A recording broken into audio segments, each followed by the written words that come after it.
Good morning, everybody. On the second day of the Global Conference on the Human Right to Education, I'm very happy to welcoming you on the second day of Working Group C on Education for Sustainable Development and Global Citizenship. This working group explores the status quo of the implementation of SDG 4 with a focus on SDG 4.7.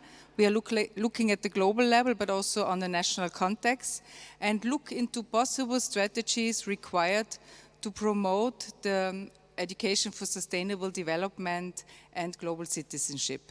We had our first afternoon yesterday, and I have the pleasure to introducing to you Christine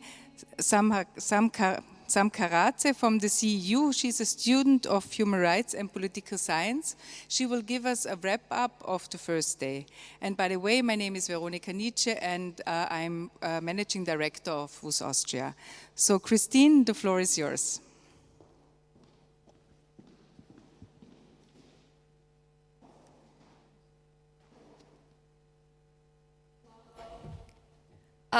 Thank you, Veronika. My name is Christine. I'm a student from CEU. I study political science and human rights. And I have the luxury to be attending conference on the human rights to quality education. I was also assigned in Group C along with other students. And I'm delighted that yesterday as well as today I have ability to talk to and listen to and have a discussion with already accomplished individuals as yourself. Before we start today and continue with today's speakers and presentations, I'm going to do a brief wrap-up of yesterday's speakers. So as you remember, we had 4 presentations yesterday, which were then accompanied by a discussion. And our first presenter was Stephanie Godech from the Austrian Commission of UNESCO. And she started off our meeting by first defining what exactly is global citizenship education and what exactly is education on sustainable development. And she based her definition based on 3 main conceptual dimensions. But first of all, global citizenship itself is an education that provides learners with ability to take roles in building peaceful and secure global communities. And entails, as she demonstrated, 3 main conceptual dimensions. First dimension is cognitive dimension. And in cognitive domain, the learner is armed with knowledge and critical thinking skills that are crucial to understanding the complex world that we live in today. And the second concept is socio-emotional. There are values, approaches, and attitudes that enable learners to develop more psychosocially. And that is to enable them to live in a diverse and multicultural society. And the third one is behavioral, which is learning something through actually doing it, and that is to encourage learners to actually go out and engage with people from different backgrounds and cultures. And after that, she also demonstrated what exactly is sustainable development and education about it. And as we know, it advocates for providing knowledge of sustainability challenges, their complexities and solutions to them. Aside from giving knowledge, core values, attitudes and approaches also need to be built in learners that they can then use to have the empathy to their planet and to other people once they go out to the real world. And finally, behavioral domain is in which learners should be encouraged to take actions for sustainability in their personal, societal, and political spheres. To conclude, her presentation demonstrated that the agenda of global citizenship education and education for sustainable development calls for countries to provide learners with the knowledge and skills to promote sustainable development through education, through changing lifestyles, to educate ourselves about human rights, to promote multiculturalism, global citizenship, and diversity. Our second speaker was Bernhard Kernegger, Vice Rector of Academic Affairs at the University of Applied Arts in Vienna, and he talked more broadly about education on sustainable development. And he talked about what has been done so far, but what still needs to be done. And he said that higher education institutions are expanding their understanding of academic freedom, his university included, and these universities had already started to merge their institutional efforts in order to acquire transformative education, research, and for example, there is an alliance for sustainable universities in Austria, so that is one step forward. And also a great number of new study programs had already been created in global universities and in universities in Austria as well, starting from University of Applied Arts Vienna. Public lectures and seminars had also been held in order to educate citizens about sustainable development. But he also underlined that we need to expand this area and we need to educate people outside of educational spheres as well, normal citizens, so this knowledge should be accessible to all domains of our society. And our third speaker was Dr. Judith Kochneberger, I'm sorry if I pronounced that wrong, who was from the Institute of Social Policy, and she had brought truly interesting data from her research about migration and education and correlation between these two aspects. And she demonstrated that refugees and migrants do face a number of challenges when they migrate in their host countries. But the thing is that her data also demonstrated that migrants that migrate to mostly Western countries are sometimes and more often highly educated. So if governments design their policies and designate their policies to use and put these people's knowledge to use, then we will actually gain from these migrants. She also underlined that migrants also participate in democratization of the world, since the values that they learn in Western countries, they bring back to their origin countries. Therefore, states must work more extensively to designate their policies and education systems to support people from diverse cultures and backgrounds, to support all people. Our last speaker was Daniel Egbe from the University of Linz, and he had a really extensive presentation, and I can also extensively talk about it, but I'll be brief. And he talked about the necessity to incorporate knowledge of diverse cultures in global educational systems, and this is crucial for learners to develop critical thinking and to develop unbiased reasoning. These values are also foremost in global citizenship education, and we, of course, must do everything to enforce them. These presentations were then followed by discussions and comments from the group members, and that was all. So now we may proceed with today's presentations and speakers. Thank you.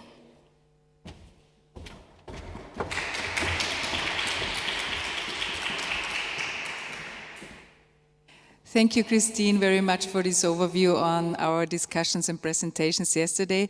I'm wondering if someone wants to add something. I remember like the last presentation really spurred a lot of discussion, like on decolonizing education. And also because there is this Western European focus on education, we were also discussing about being education the solution, but also the problem to a certain extent. And I think it was a really very nice and lively discussion. So if there are some things you would like to add right now, it's possible. If not, then we would continue with our presentations. The next presentation is by Margarita Langdale from the Austrian Foundation for Development Research. Her presentation is on equitable quality education for all as a precondition for SDG 4.7 achievement. Margarita Langdale is a senior researcher with the Austrian Foundation for Development Research, ÖFSE in German.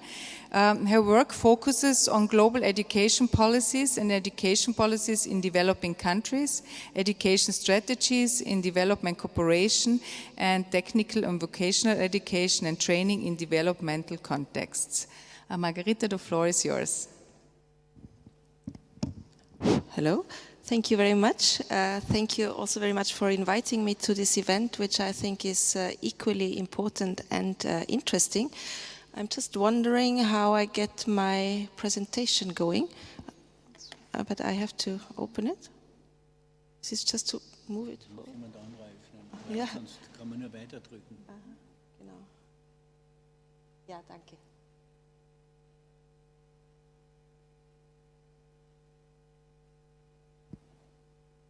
Okay, great.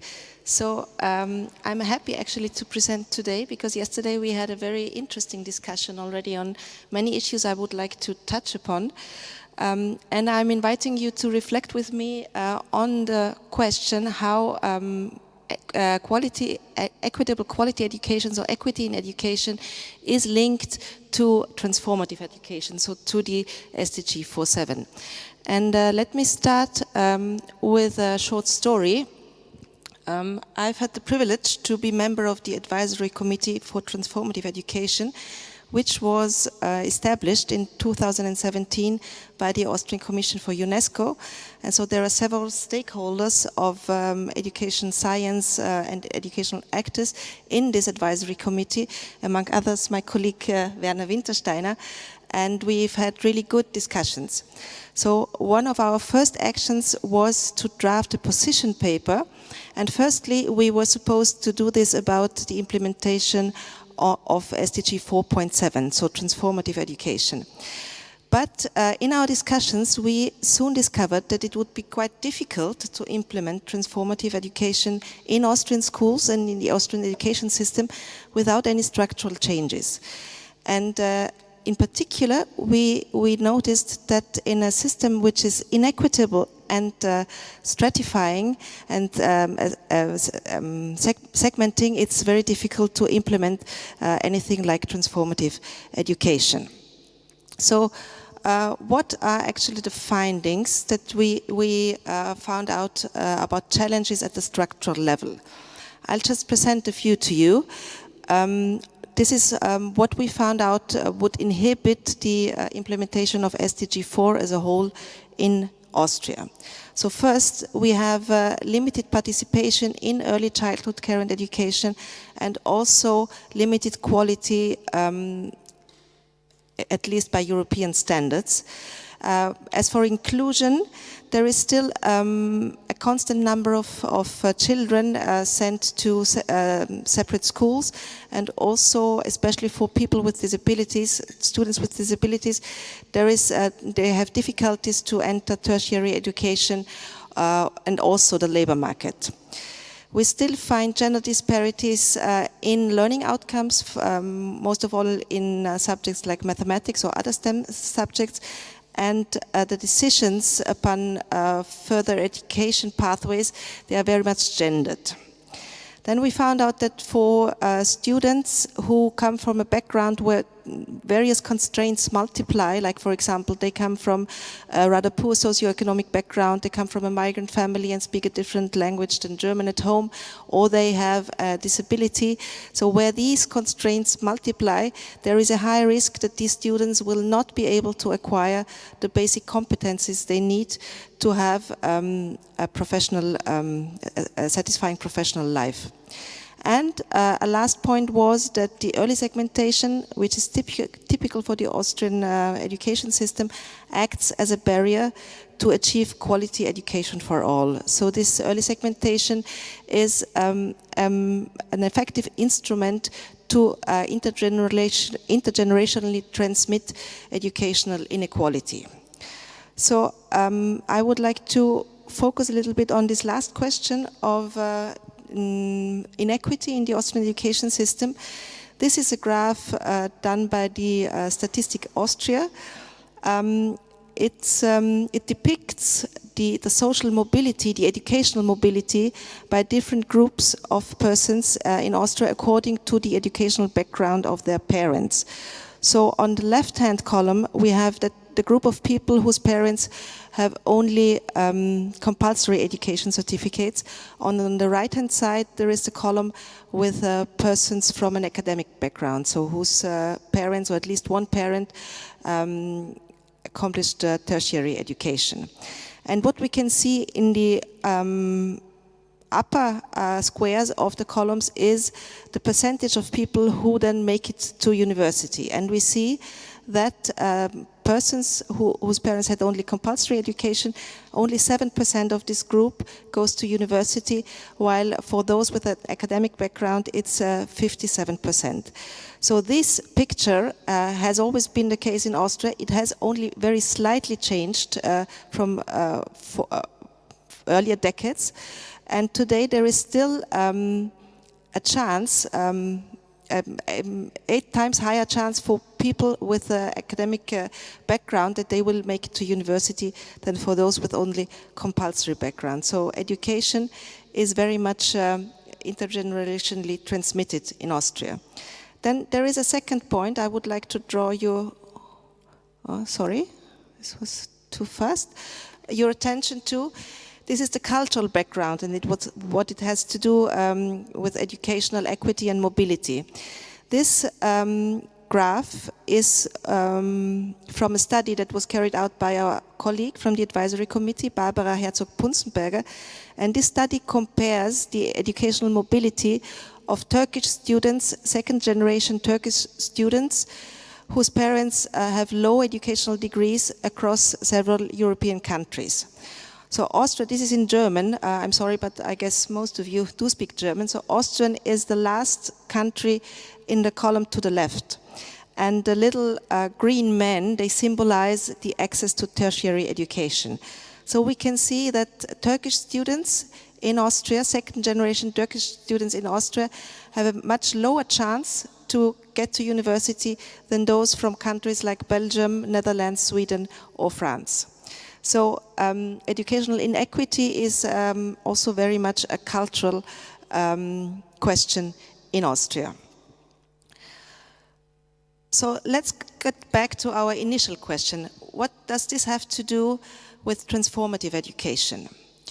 So our conclusion, and that's why we called our position paper on the implementation of SDG 4 as a whole and not only 4.7, our conclusion was that SDG 4.7 can only be achieved if the overall goal SDG 4 is considered holistically, and in particular if educational equality is catered for.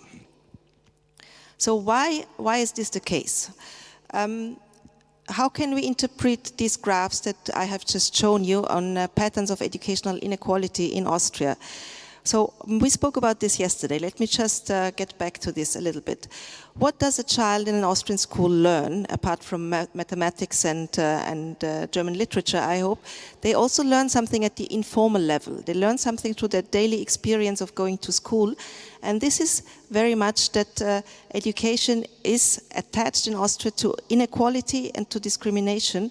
And this has very much to do with the cultural background and the socio-economic background that children have. So how can these children then be very open for educational aspects such as mutual respect or such as critical understanding of the complexity of the worlds? So this is very difficult.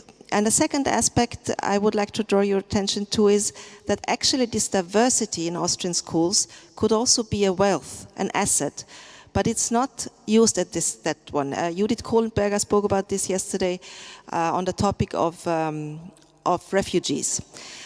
So what children learn here is that different religious and cultural backgrounds are often met with suspicion or also with rejection, and then in these circumstances it is very difficult that they will learn how to also analyze and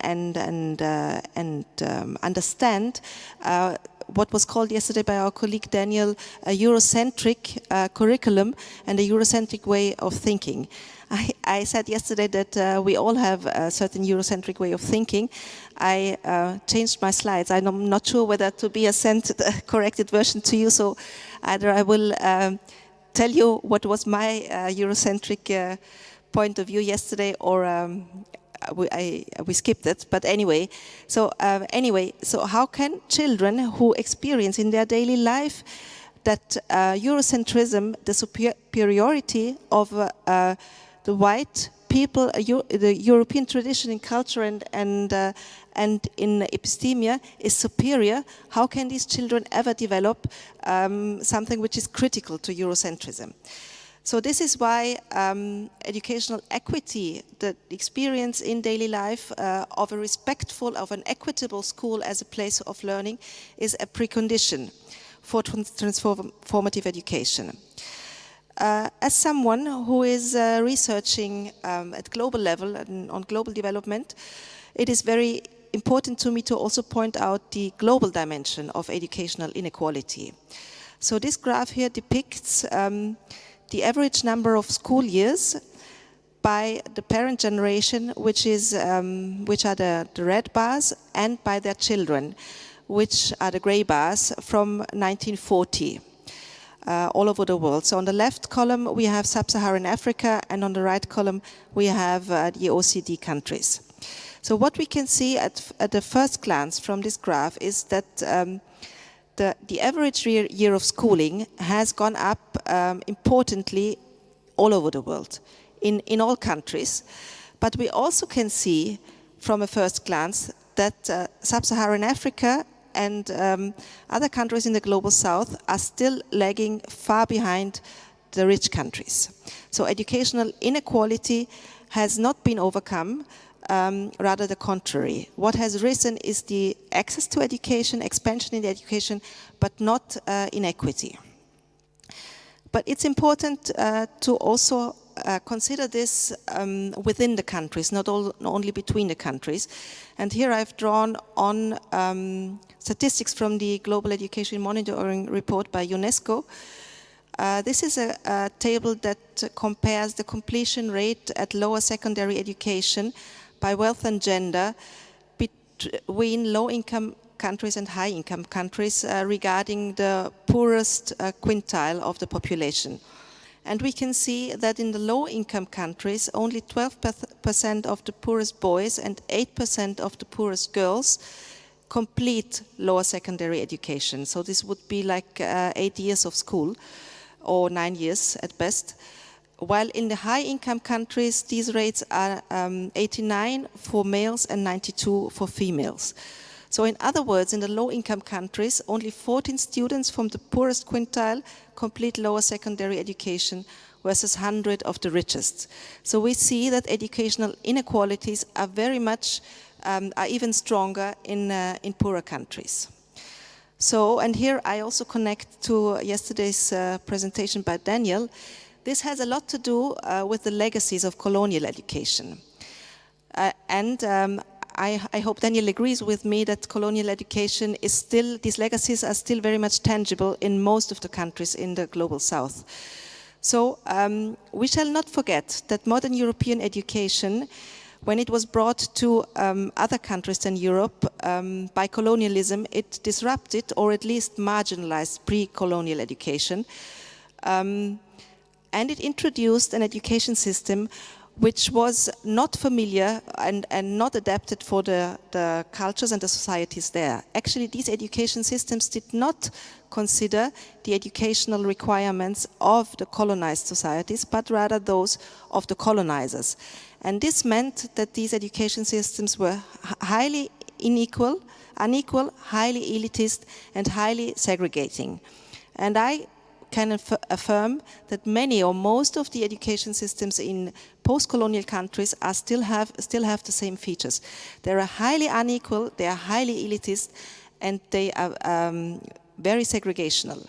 They are very often, especially in Africa, in a country that in a language that only elites understand, and they often teach things that have little to do with the living reality of the children.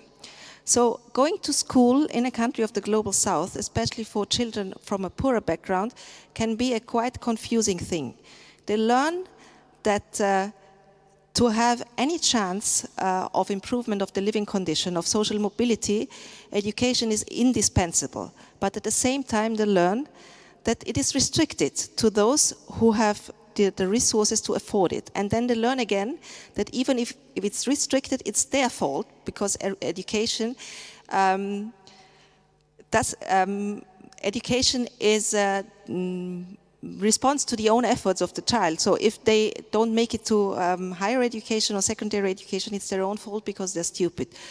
So, and then they learn also that the most valuable education is that education that has the least to do with their living realities, but most corresponds to Western education.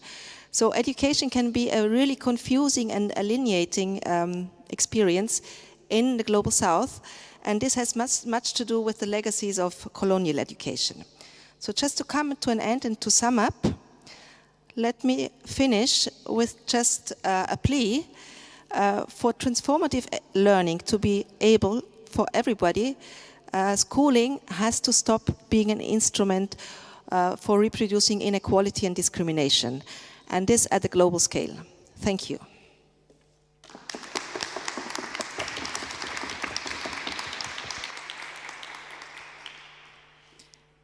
Thank you, Margarita. And I think we can also see this as a question how transformative learning, how we can introduce it in a way that it's not segregating in the future, so how we can change the structures. Maybe we can touch upon this in the course of the discussion, if this is fine with you.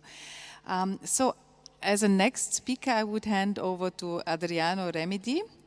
Adriano Remedi from the Global Campus of Human Rights is a professional in the field of development cooperation for higher education, committed to furthering democracy and human rights education in post-conflict, developing and transitional societies. He holds a diversified experience characterized by a merger of a classical academic profile with a managerial one, gained over 10 years of both academic and work experience in Southeast Europe and most recently in Asia Pacific. Adriano, the floor is yours. Thank you very much for the introduction, and I'm very glad that in fact we were moved for today, because I see the continuity between the discussion from yesterday to today, and I want to add that to your presentation, which was for me very interesting. I wasn't aware of the issue of the implementation of SDG 4.7 in Austria. Yesterday, if I can simplify what you were saying, is that it's not because a country has a strong welfare state as Austria and strong education, it means that it's done. I mean, the glass is full. It's not sometimes. And this, for me, putting human rights issues on a global discussion like we are doing here, for me has been always very interesting, because it helps to deprovincialize our view of human rights issues in the sense that, for instance, the figures you showed about inequality in access to education in Austria are staggering for a country with that welfare state. And I would guess, I would bet that few developing countries, even least developing countries, they have better records in the social ladder. It's less wide, and this should let us reflect, especially because often we interpret human rights deficiencies in a self-victimization way. In a global campus, we have this flagship activity called the Global Classroom, where we bring students from all the master programs together in a research work. And then you see that, of course, maybe coming from the Balkans, you are not aware of the issues in Southeast Asia, and vice versa, and this applies to all the others. And I saw students going there and being sure that their situation with that specific right is possibly the worst in the world. And after having listened perhaps to the situation on justice in Caucasus, they would say, but actually, it's not that bad, in former Yugoslavia. And so this deprovincializing our view of the human rights implementation helps even to reflect in Austria about the need to do more, not because we are done having a solid welfare state. But okay, sorry for this digression. I guess these slides are the previous ones, so there is not a short video clip which I wanted to show, but don't worry, we can do without. I want to, let me put a timer. This is my first live conference in a year and a half, so I promise to do my best to stay in 10 minutes. I want to say congratulations for doing a big conference like this live.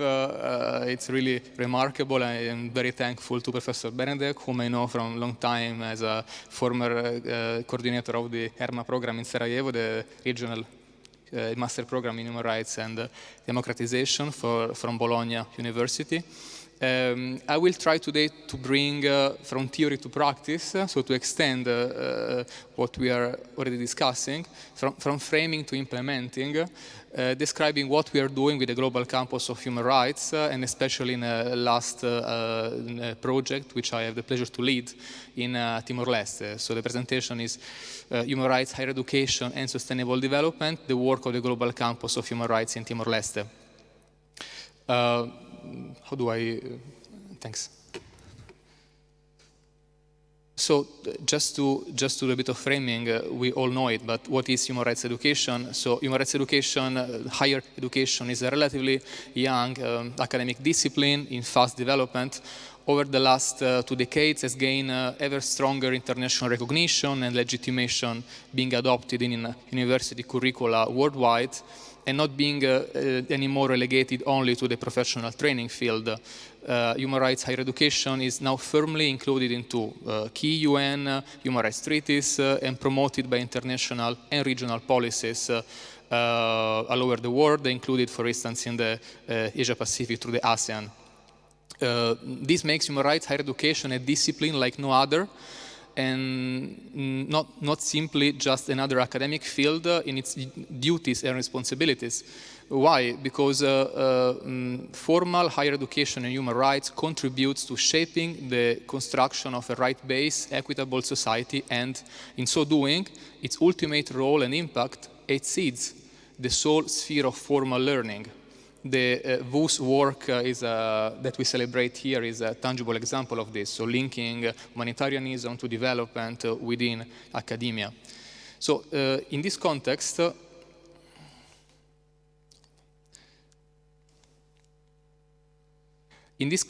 universities and university-based networks play an increasingly important role in the protection and furthering of human rights, including the right to quality education, thus contributing to SDG 4 and especially 4.7.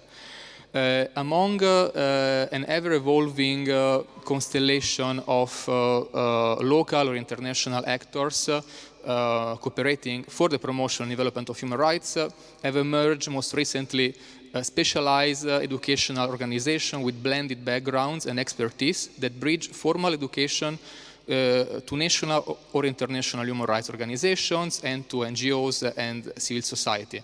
Incorporating the perspectives and experiences of the latter has been indispensable to the advent of the mentioned new hybrid identities. And here comes the Global Campus. So the Global Campus of Human Rights, and you met yesterday Professor Manfred Novak being the Secretary General, but also many other colleagues who are there since the inception, teaching and working, is an academic network in action, as we call it, and constitutes itself an example of such a growing approach to human rights higher education. The Global Campus is an association of 100 universities, 40 from the European Union and 60 from the Global South and developing countries, and is committed to teaching and researching human rights. The core business, as we say, are the 7 regional master programs in human rights and democratization, plus a growing number of additional activities to build capacity and raise awareness of human rights and democratization. Now, the emergence of joint, global, multi-stakeholder and co-owned human rights higher education programs, as those coordinated by the Global Campus, thanks to the aggregate potential of 100 universities, contribute to the evolution of human rights higher education and to the affirmation of the rights to human rights quality education. This is done by addressing the existent diversity of approaches around world academia, not just imposing one model over the others, setting new models and standards, and boosting the impact of this discipline, particularly where its affirmation or protection is most needed. And here it's also linked to the work of WUS and the work of Scholars at Risk. In this sense, the work of the Global Campus, and especially its most recent support to the National University of Timor-Leste, represents a tangible example of the interplay between human rights higher education actors, like a specialized, flexible, fieldwork-based academic institutions, with instruments or policies committed to the sustainable and rights-based development. In terms of the SDG 4, this is especially consistent with the Incheon Declaration, defining the action framework, recommending to improve by 2030 the level of scholarship in human rights education in small island developing states. Now, let me explain to you this point. What is the outreach work of the Global Campus with the National University of Timor-Leste? So in 2019, the Global Campus was entrusted by the EU to set the Human Rights Center of the National University of Timor-Leste. During the action, the premises of the center were refurbished and inaugurated. A pool of 25 lecturers, researchers, and assistants was trained. Extracurricular activities were designed and launched. A local and regional network of partners was built. The action led to a curriculum revision for the introduction of a new general discipline, human rights and democratization in Southeast Asia. Hence, teaching tools were designed, among them an original textbook in local Tetum language, which is a matter of big pride for us, and a digital learning initiative to allow teachers distance training in time of COVID. The project was highlighted as a success story by the European Union External Action Service in the 2019 Human Rights and Democratization Report, and is now in a phase of follow-up for the gradual integration of the center into the university legal, financial structure, and within the Global Campus Network as a 101 member of the family. Now, the overall capacity building engagement of the Global Campus in Timor-Leste eventually allowed for the creation and the consolidation of the human rights education system in the beneficiary university, determining a change in policy and paving the way for a long-term impact on local society. The mainstreaming of human rights education on this scale means that each future graduate of the country's only national university will have acquired the fundamentals of human rights as part of their formal education. This has a high transformative potential in a country where nearly half of the population is under the age of 18. To conclude,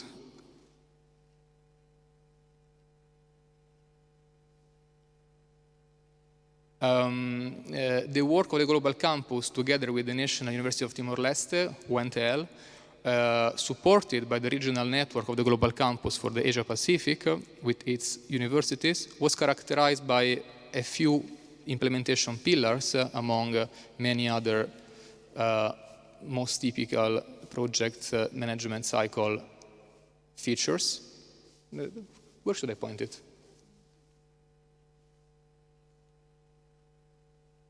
Okay.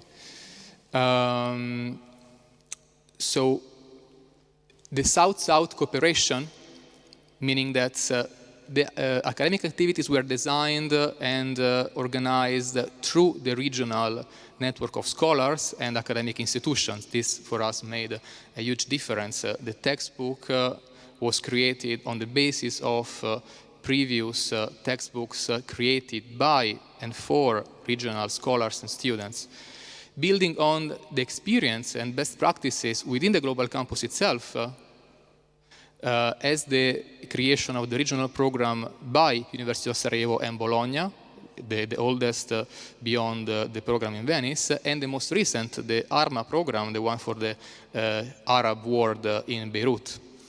And then blending, this for me is particularly important, blending the cooperation work with scholarship, so going beyond the teaching from the cathedra and going beyond the regular framework, the normal framework of doing academia.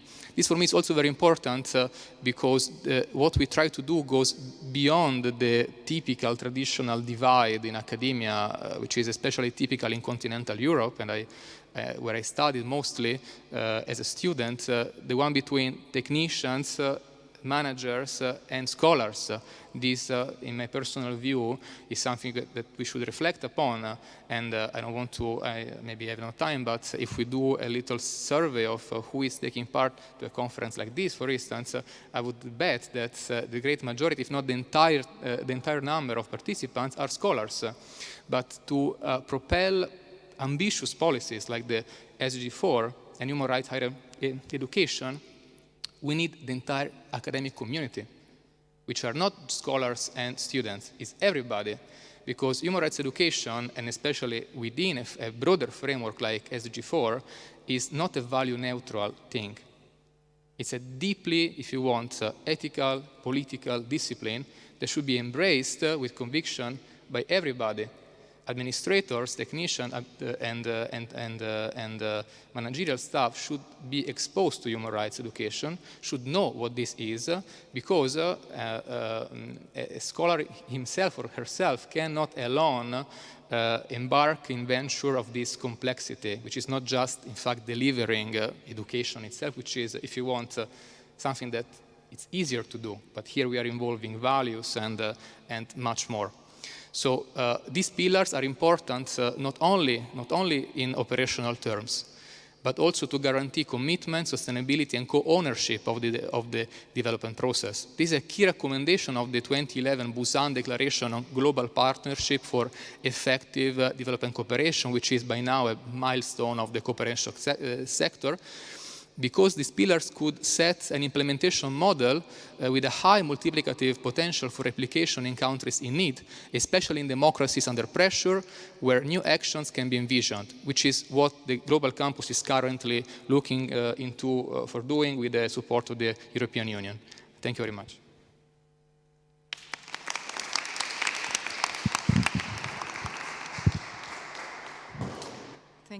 Thank you very much, Adriano.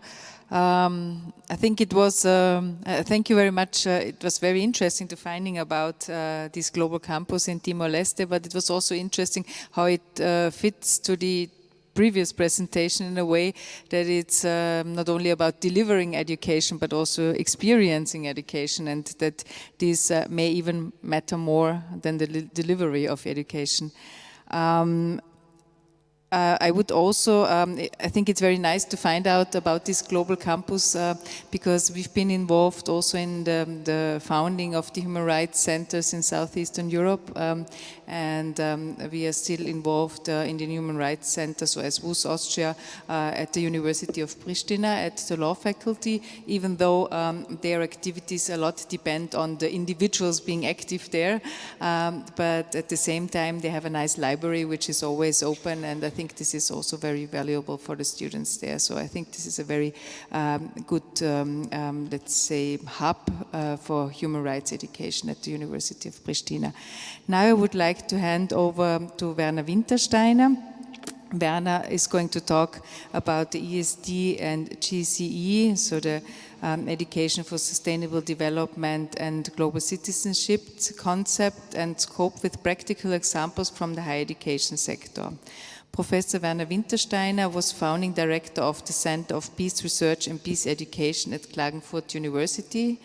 Research fields are peace and global citizenship education, culture and peace, the Alps-Adriatic region, literature and peace, literature education. The last book is Die Welt neu denken lernen, Plädoyer für eine planetare Politik. The floor is yours, Werner. Thank you very much, and thank you for this nice introduction. I feel very comfortable to be the last speaker because I learned so much from all the others, and it's very easy to make connections. For instance, to Adriano, you spoke about this network of global campuses. For me, this is an excellent example of behaving as global citizens. And especially the South-South cooperation, which is, in my opinion, one of the most important elements of global citizenship behavior, and for establishing really, let's say, a political understanding of our homeland Earth. So thank you very much, and thank you for all others. And of course, it's also easier for me now to speak after Margarita, because I also wanted to touch these connections, but I don't have to say too much. So the title, you see here is the title of my paper, Global Citizenship Education for Global Justice in a Globalizing World. This is not simply a title, this is a program. This is already the most comprehensive definition of global citizenship education.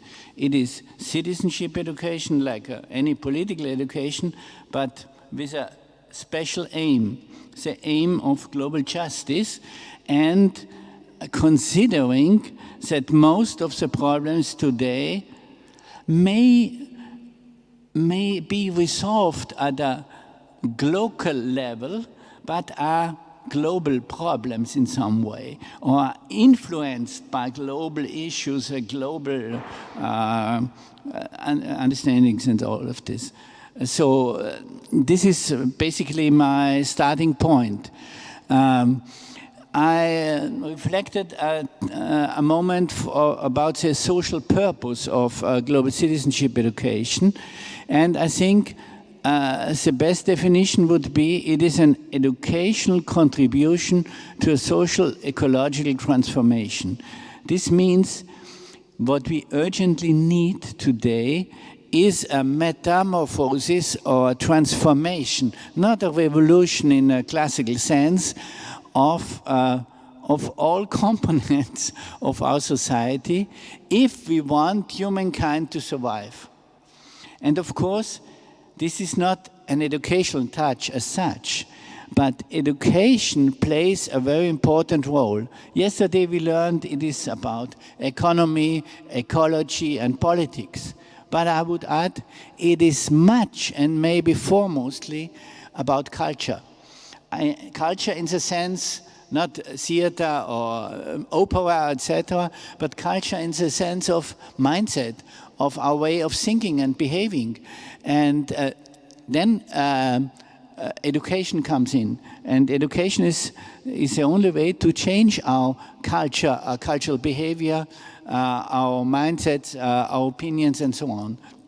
I identified 4 tasks. The first, of course, if you think on global citizenship education, to combat nationalism, which means also on the cultural level to overcome methodological nationalism. This means to see the world with the glasses of nation, of nationalistic approach, as if all kind of problems were problems that we have to see in terms of nations. As if the natural state of the world would be divided in nations. Yeah? Second point, and it's maybe more surprising, global citizenship education is also very critical about globalization, about what we call also business globalization, or in other languages in France, for instance, the French makes a distinction between globalisation, mondialisation, and globalization is more about business globalization. And to combat this neoliberalism and business globalization, we also have to change our mindsets to overcome the ideology of the market, and especially this idea of unconditional economic growth. Third point, we have to combat colonial or neo-colonial structures of dependency. In fact, some economists have proved that the rich are rich not because they are better performing, but because the poor are so well performing. And if you see the whole income of the world, it is transferred every year from south to north, or from poor to rich, and this makes the rich rich and the poor poor. So we have to combat this system, and this means we have also to overcome the colonialism in our heads, and this means also the Western monopoly of knowledge production and transmission. This is very important, and the newer wave of post-colonial thinking up from the 1990s or 80s are focusing exactly on this, yeah? Especially in Latin America or in India, yeah, for instance. And the fourth point to me is to combat the exploitation of all other beings and the whole planet Earth. Not only the beings, but the whole, what we call nature. Yeah? And this means to overcome anthropocentric thinking and beliefs.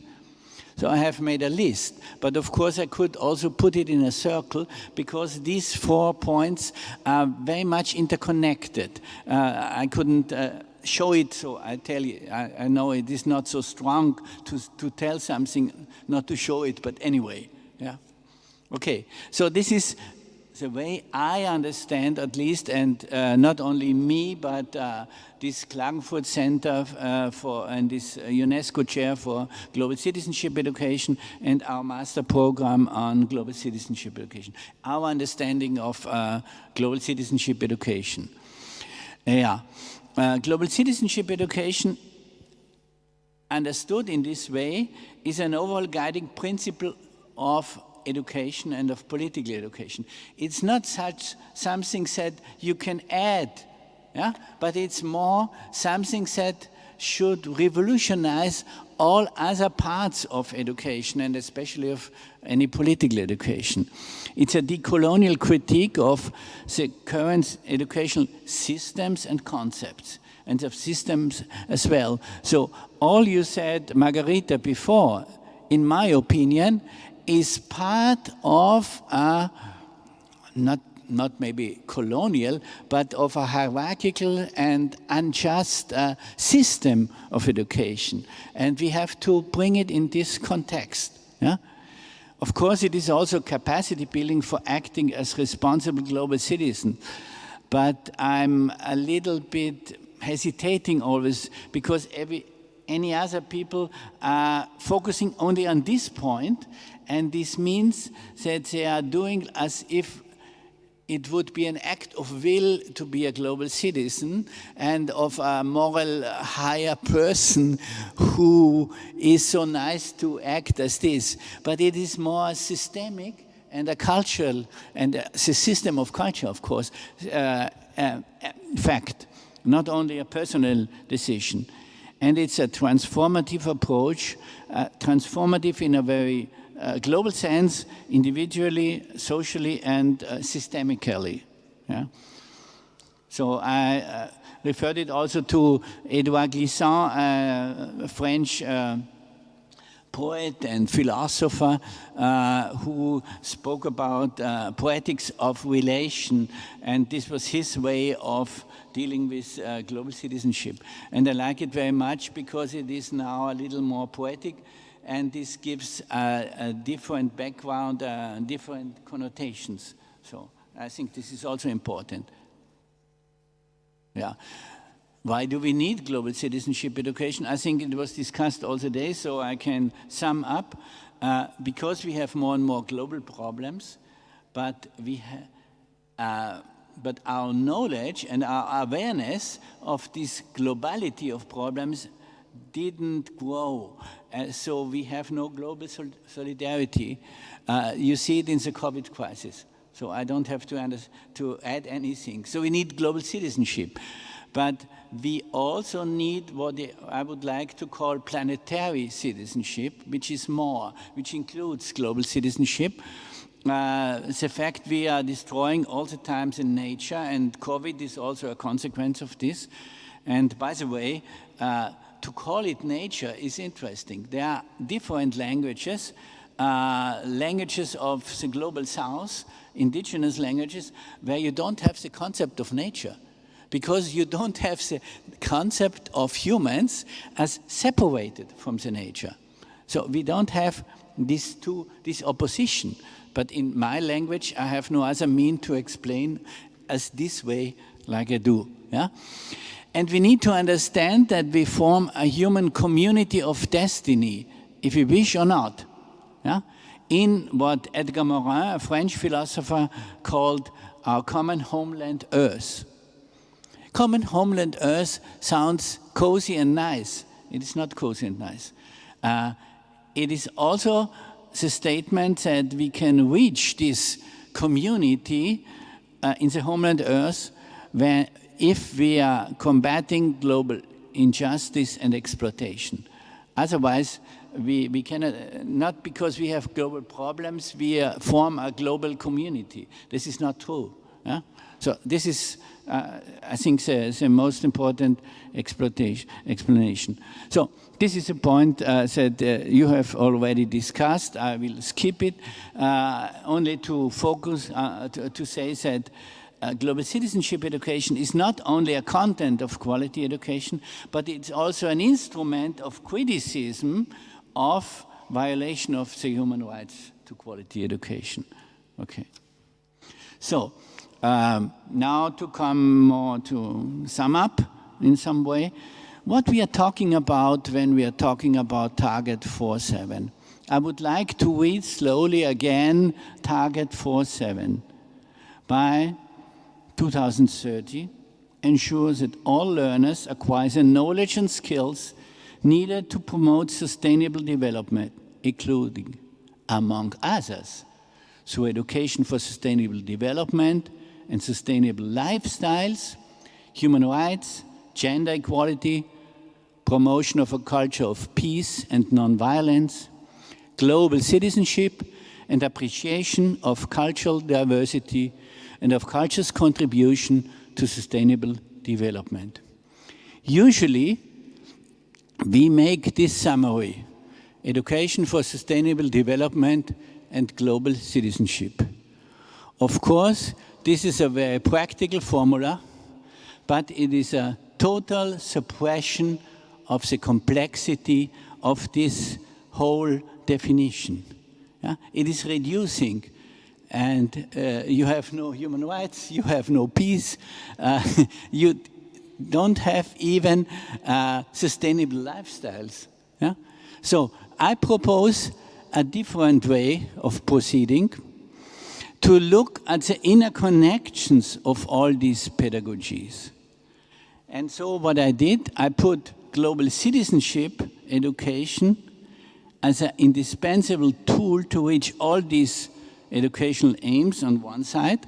The political and the global dimension is in human rights education, it is in gender equality, it is in culture of peace, for instance, especially because I'm coming from peace education, so I know that even in the 1980s, they spoke about global citizenship education in order to reach peace, yeah, as a tool for peace education.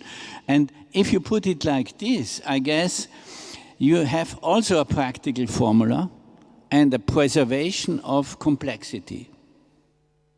Of course, you can put at the place of global citizenship education also human rights if you want. And you can find human rights is in gender equality, it is in global citizenship education, etc. It is in all other points. Yeah? So you can, of course, change this, but I believe it makes some sense to put political and as a global dimension if you want to change something on a political level.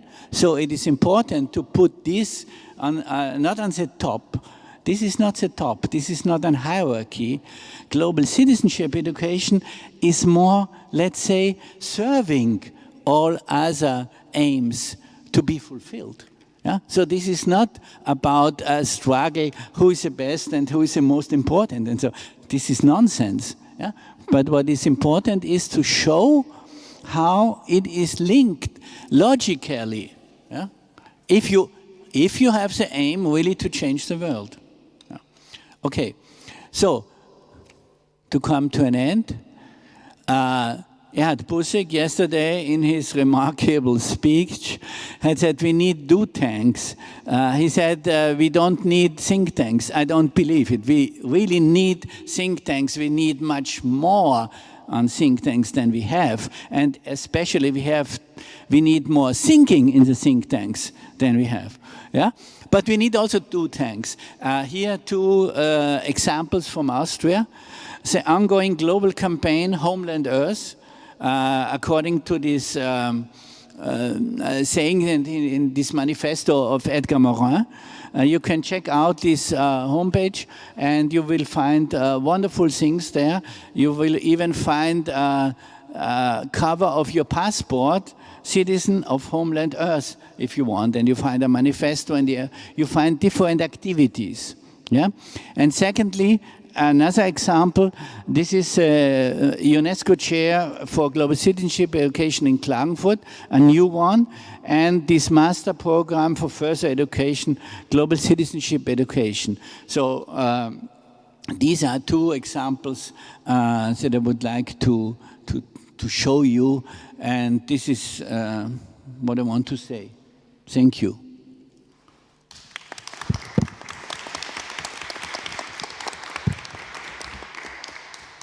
Thank you, Werner. Before opening the floor, I would like to find out with Louise if there are maybe some questions in the chat for our panelists. Yes, there are a number of questions. I'm not entirely sure to what extent they can be addressed by the panelists, but I would suggest maybe we try, even though some of them are of more general nature, but as this will be the last working group that will be streamed, it would be great if we could at least, go towards the direction of answering them. First of all, to start with, there are now 29 participants also in the online chat, and also we got very positive feedback about your presentations. So thank you also on behalf of the participants who are joining online. In terms of the questions, let me just sit down so I can see that on my computer. So there has been one question particularly on cybercrime. This is from Professor Shanti Viyasenge from Sri Lanka, so I hope pronounced this correctly, mentioning that in online teaching sessions in some societies, individuals insert pornographic materials into the online platform. Both lecturers, professors, students face embarrassment, uneasiness, normlessness. As an international actor, how can WUS help to stop these kinds of misconduct? Is there any international mechanism to help the victims of cybercrimes? Maybe this is also something that can be addressed by the Global Campus Human Rights Expertise. Can WUS as a volunteer intervene in this kind of important matter? And then there are two more questions which are more of general nature. Veronika, maybe you can also note it down so we can address them also at the closing panel. One is, how can WUS develop youth exchange programs, interactions, empowerment programs, etc., between the global north and south post-conflict societies, for example, in the areas of reconciliation, integration, and reconstruction? And can we appoint the committees on the 21st century agenda of WUS? And then the last and more future-oriented question as well for the closing panel is from Susai Benjamin from Australia. Unless the conference, while celebrating 100 years, comes up with an action plan for the future of WUS and a focus on, say, 5-point plan, we have a lost plot. Are we going to bring people together again, possibly using technology to develop an action plan with younger academics and student leaders worldwide to make the big difference? So I don't think that WUS can solve the problem. Should we stick to tertiary institutions? So this is more related to the future, where we can go with WUS International, WUS Network, etc., and what steps can be taken. But maybe this panel can start addressing also the more specific questions regarding cybercrime and online teaching, and then maybe, Veronika, you also want to answer to the more general questions. Thank you. Yeah, thank you very much, Luisa. Is someone feeling competent talking about cybercrime in online education?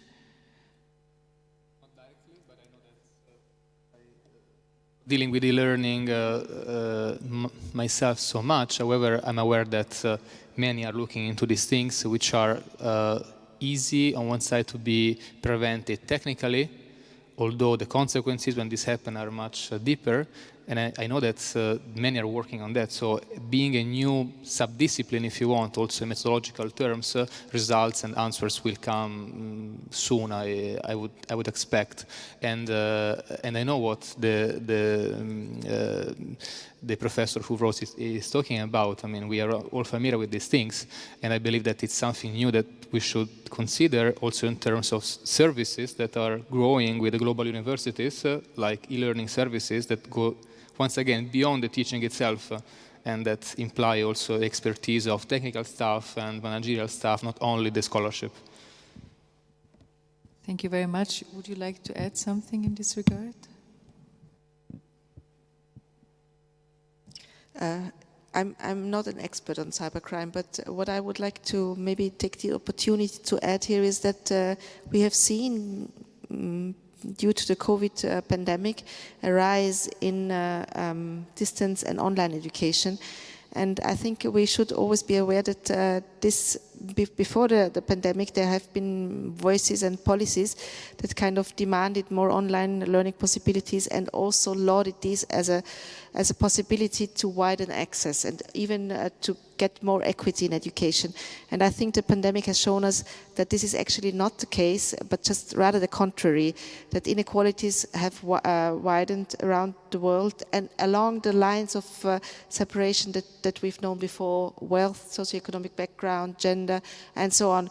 So what I think what is connected to the question to cyber crime is that online tools need regulation, and regulation needs to be done in the interest of everyone.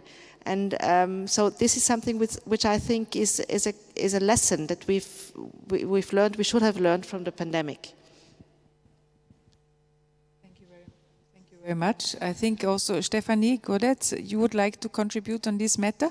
I can hand the microphone to you if you want to. So Stefanie Godetz from the Austrian UNESCO Commission. Okay. So Luis is coming to you. Thank you. I'm also not an expert on cybercrime, but I just want to stress out that there has been a program from UNESCO. It's called MILCLIC. It's Media and Internet Literacy.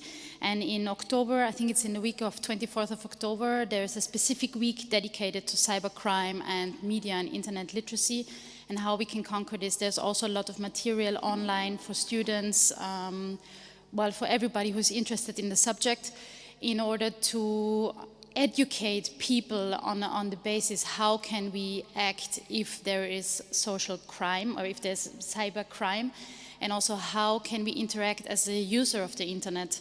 How can we learn to use the internet in a way if there are not yet regulations implemented. But obviously I agree with Margarita, there needs to be more regulations implemented in order to have a change and a better control. Thank you very much. I would like to hand over now to Mr. Emurli, our team leader in the Kosovo office of WUS Austria. Thank you very much, Veronika. Congratulations to all presentations. And I think somehow all of you complemented each other. And I think, listening carefully, all of you, what struck my attention was transformative education. And I think my question is directly to Ms. Margarita. And I think, I'm not a human rights expert, but somehow I'm dealing with higher education reforms in Kosovo, and human rights always is part of it. So I think from management point of view, I'm dealing heavily on that, together with my colleagues of WUS Austria. So the issue, I think you mentioned that you have been part of an advisory board when you developed also position paper. And my direct question is how do you see from inside, from advisory board proceedings? Do you think that transformative education should be tackled from a top-down approach more? When you need to have policies in place, more regulations in place, or bottom-up? Because I think, I have a feeling that, it takes time when policies are there and it says that you need to be like this, but then we heard from the other colleagues' presentations that this transformative education is more like a cultural behavior adjustment and changes in order we have optimal education system that fits all levels of education. So I think this is something that, of course, is case by case, country by case, but definitely something that I can take up from your experience and try to see how we can work together with our policymakers in Kosovo as well. Thank you.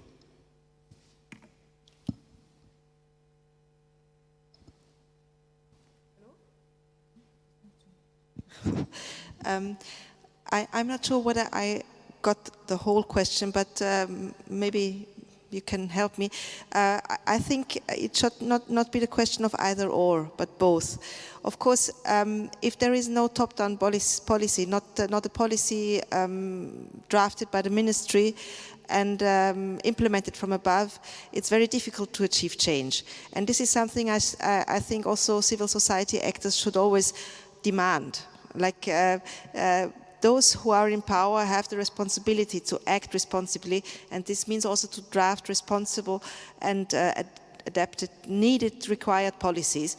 But of course it's also something that has to grow from below, and here what we've all referred to, we have to keep that in mind. What is happening in schools at the informal level, at the lived experience, how are educational structures affecting informal learning of the students, and how can this culture be changed? So it's all interconnected, but I wouldn't say that we should refrain from demanding policies, because that's what is needed. But actually, Werner might be more knowledgeable on this, since I have never, well, 1 year I have taught at school, but this was only a 1 year experience. Thank you. Yeah, I would also like to add to this aspect. I first wanted to say about anything else, but if you ask me like this, yeah, I was for a long while a high school teacher, then I moved to university, and I understood that if you have at least a little bit of courage, you can do what you want. But if you don't believe, if you fear always the headmaster and the rector and so on, and they're saying you should do that, or we do not like to do that, so then it's a problem. So I always struggled, and when I struggled, I think mainly I could always do what I want. So this is one aspect of this, yeah. But I want to tell you another example. It's more in a structural way. This position paper is coming from a very special and maybe only in Austria existing formation. This is called a Council of Experts by Austrian Commission of UNESCO. And the experts are not only people from different institutions like Margarita, or from universities or from schools, but also from the administration, from the Ministry of Education together. Yeah? So it's a wonderful idea to bring them together and to above and below to put it together theoretically. In practice it's different. In practice it's different because people from administration do not dare to sign any paper because they are dependent from the ministry. So they said, okay, we discuss with you, but we do not vote. Okay.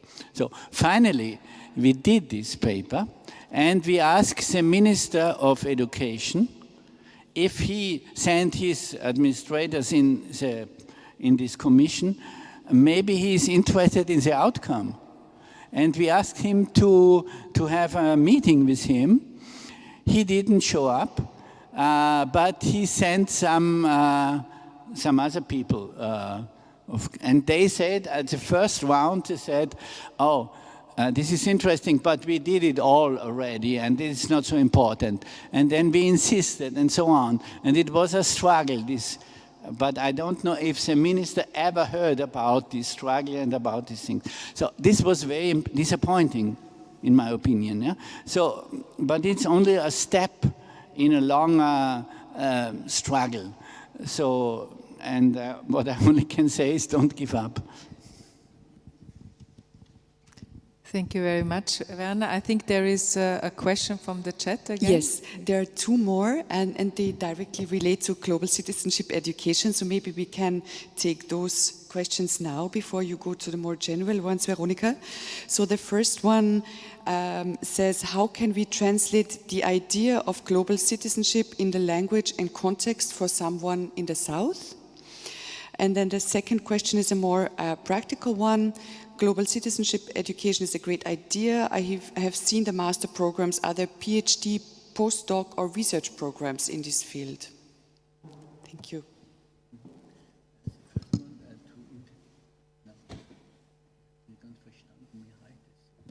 Okay, so the question was, how can we translate the idea of global citizenship in the language and context for someone in the global South? Translated for someone, the concept in the global South. Do you want to answer that? And also there was an additional question where Adriano could answer. This was on education with regard to global citizenship, right? Yeah. The problem with the first question is that it is a temptation to answer. And I will resist this temptation. Why should I pretend to be able to translate my concept for the others? I can propose, I can show what I'm doing, I can explain why I'm doing that.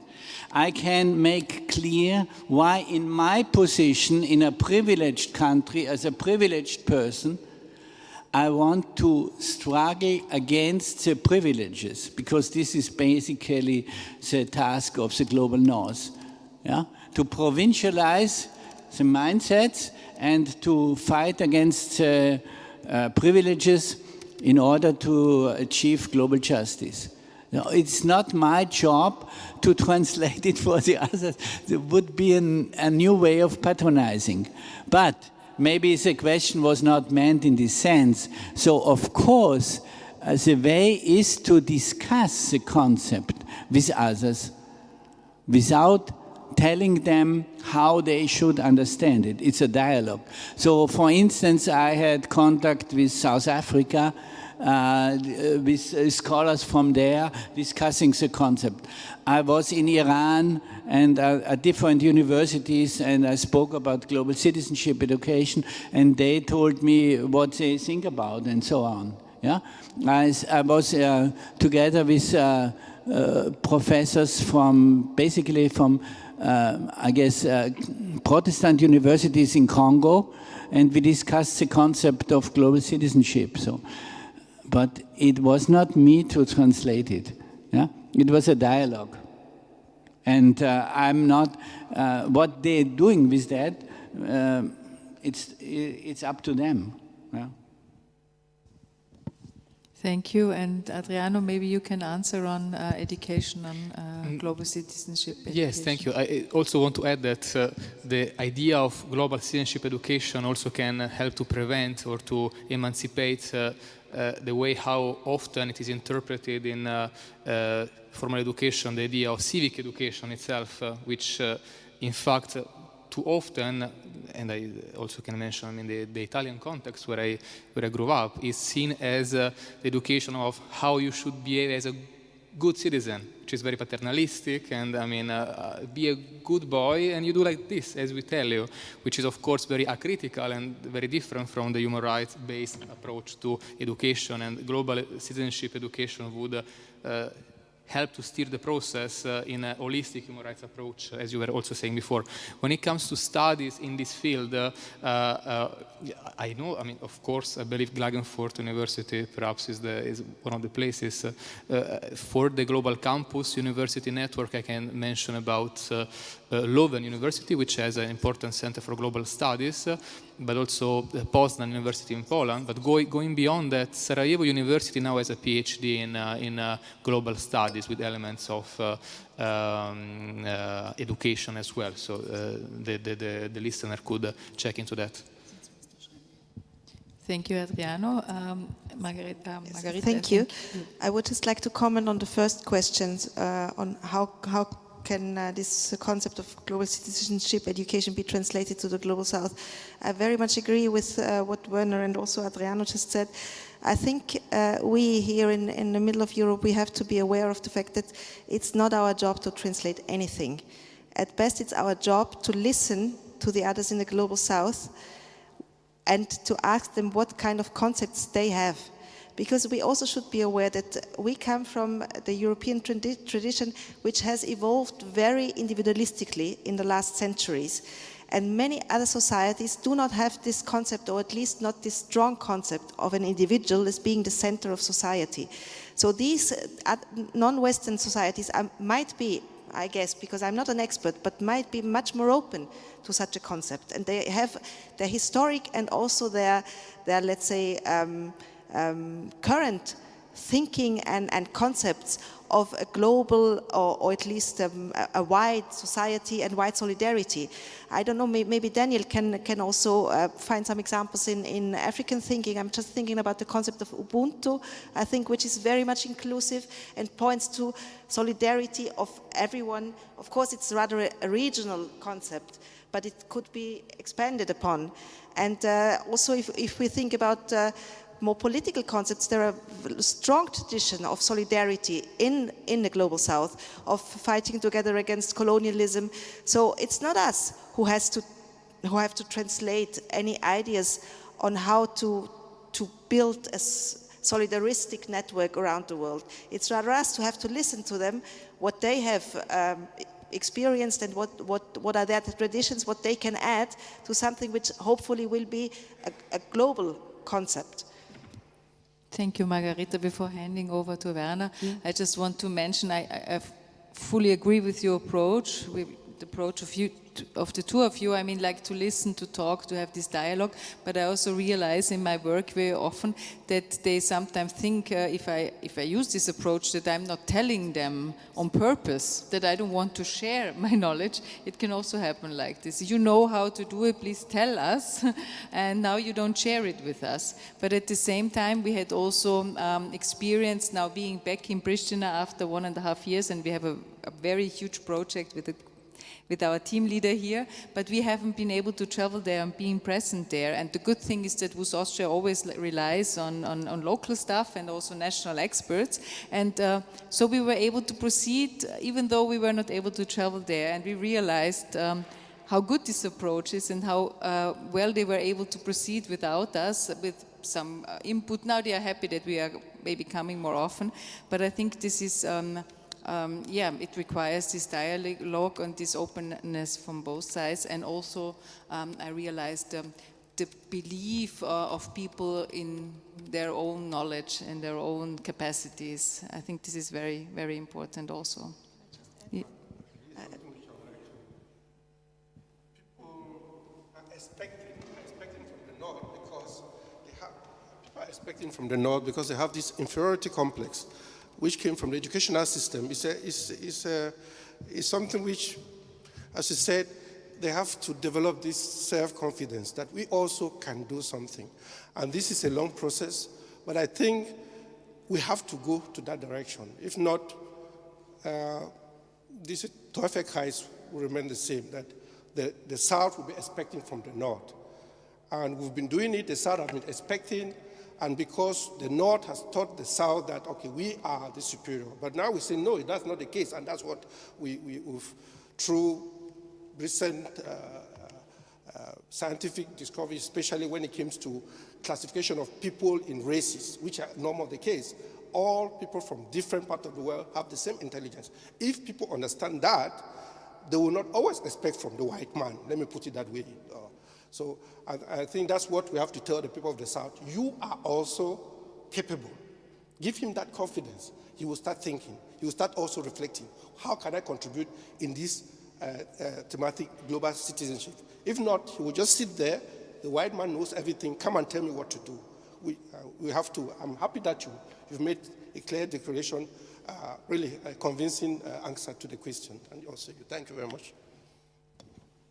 Thank you, Daniel. I think the two of you wanted to contribute on that matter. I just wanted to, it just came to my mind an example for an important contribution on something which is not global citizenship education, but has a lot to do with it and has had an enormous effect on educational thinking in the global south, which is the popular education conception by Paulo Freire from Brazil, who actually turns 100 this September, as I understand. So his education on liberation has had an enormous effect on educational thinking in Latin America, but beyond, also in Africa, as far as I know. And it's a method and also a guiding principle of how education can contribute to emancipation in an individual, but also in a collective sense. So this, for example, would be an example that we should incorporate in our thinking. I totally agree with you, Margarita, and thank you for also mentioning Ubuntu. We can also add Pachamama, we can add the new constitution of Ecuador with a different understanding of nature, and nature has a certain law status in the constitution, for instance. But Paulo Freire is a wonderful example that on the one hand we have to de-westernize knowledge and knowledge production, but on the other hand, it doesn't mean that we should underestimate Western knowledge. Paulo Freire comes in some way from the experience of his country, and he comes from Marxism. And Marxism is in some way a European concept, yeah? And all liberation movements in the early time, I mean in the 60s, 70s and so, were in some way influenced by Marxism. The first wave of post-colonialism, Aimé Césaire, Frantz Fanon, etc., they were all Marxists in some way, but they, at the same time, they criticized Marxism because of his limits. Yeah?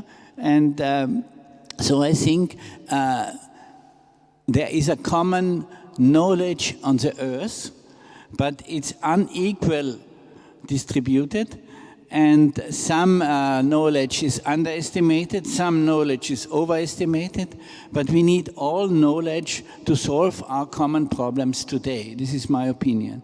And by the way, a couple of years ago, the British journal Guardian made a survey all over the world. Do you feel as global citizen? And it was interesting that in some parts of Africa, I remember it was Nigeria and Congo,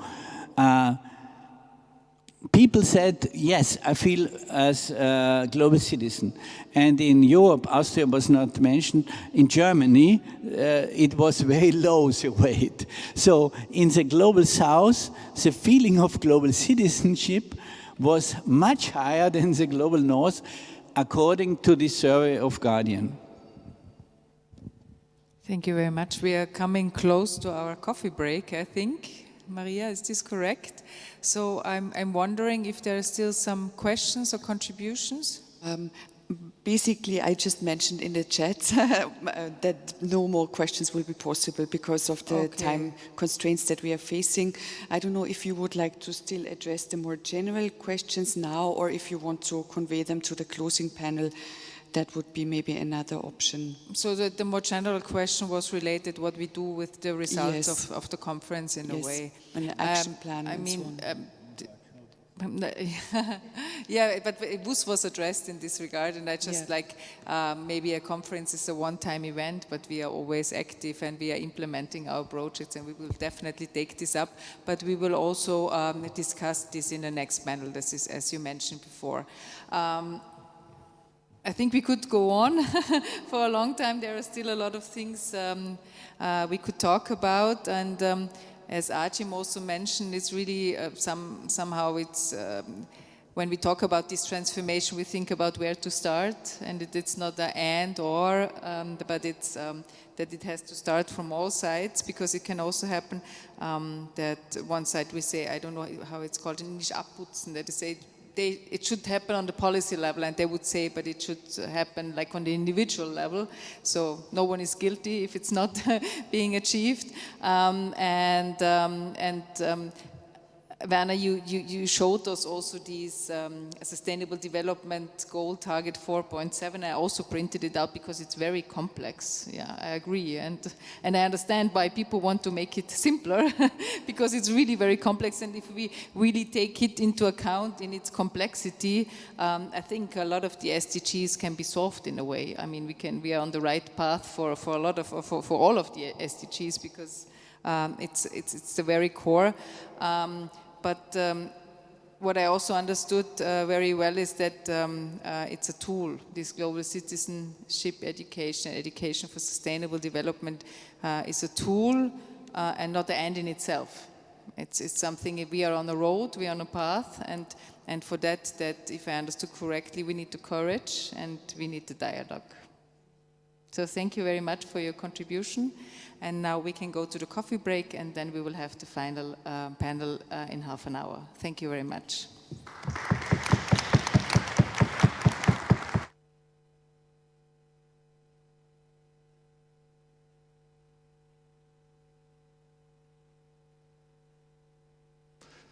Welcome, everyone, to the closing session of this conference.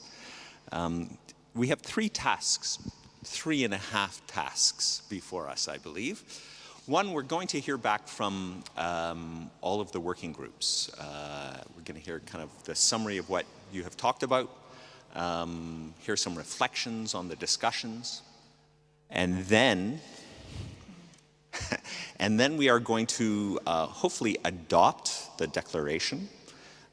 Following that, we're going to talk about the future of the WUS movement, and you will certainly hear from the 3 of us, but Cyril, I'm also going to call upon you, and if Klaus comes, I would like to hear from Klaus as well.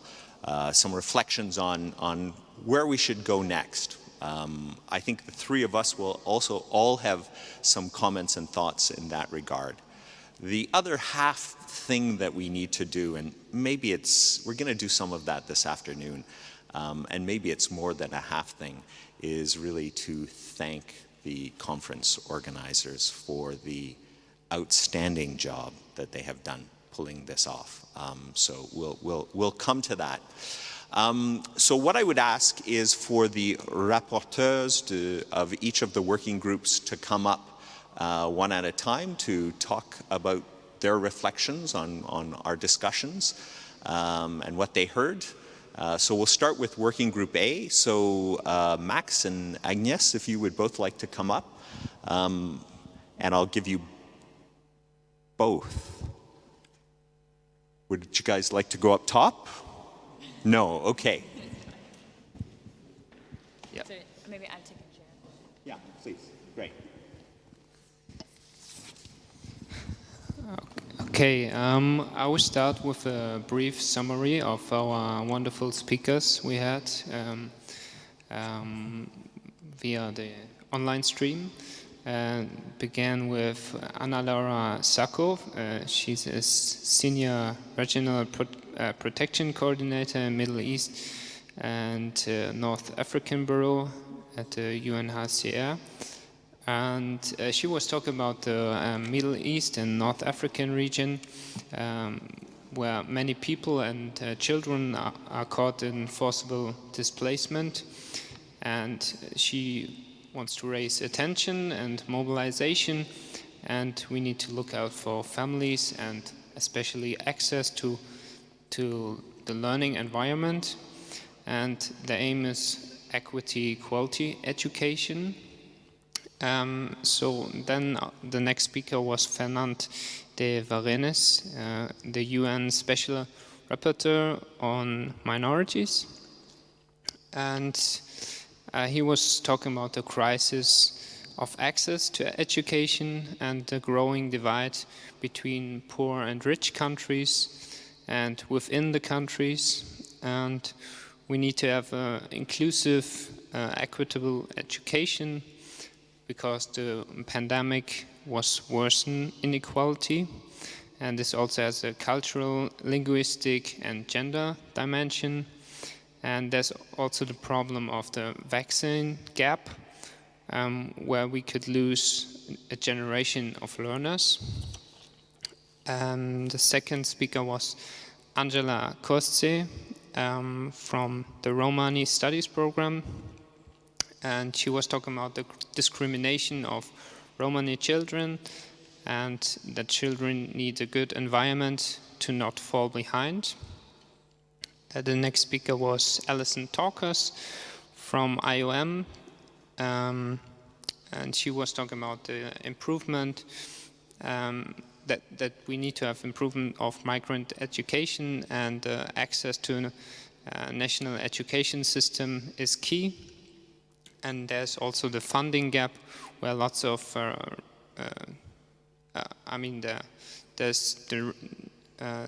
where lots of reducing of funds since the pandemic. And last speaker was Laxiri Fernando, and the former WUS Associate Secretary for Asia Pacific. And that was about education for all, and quality education are linked together. And the GDP is spent wrong for, actually not for education, but arms lots of times. And there need to be an uplift of the school system to help the whole university system. So I give it to and I will continue, because after this interesting speeches, we also had some interesting discussions in the group. For example, we talked about the role of the state regarding education. So what are the key obligations of the state to guarantee access for all to education? Because there are these different systems. For example, in the United States, the students have to pay high study fees. And when they begin with their education, they are starting with a high debt. Then there's the other system when you say you have a tax system that functions very well. Maybe you don't even need study fees, and then maybe even more people can have access to education. But of course, there are different opinions on this topic. Furthermore, we also talked about that the right to education is also connected to many other social rights. For example, in particular, the access to clean water, access to health, or the right to health. Now a big issue is, of course, also the access to vaccines. Furthermore, you have to have access to electricity and so on. So it's connected to many other areas and many other human rights that have to be fulfilled, that also the right to education is fulfilled.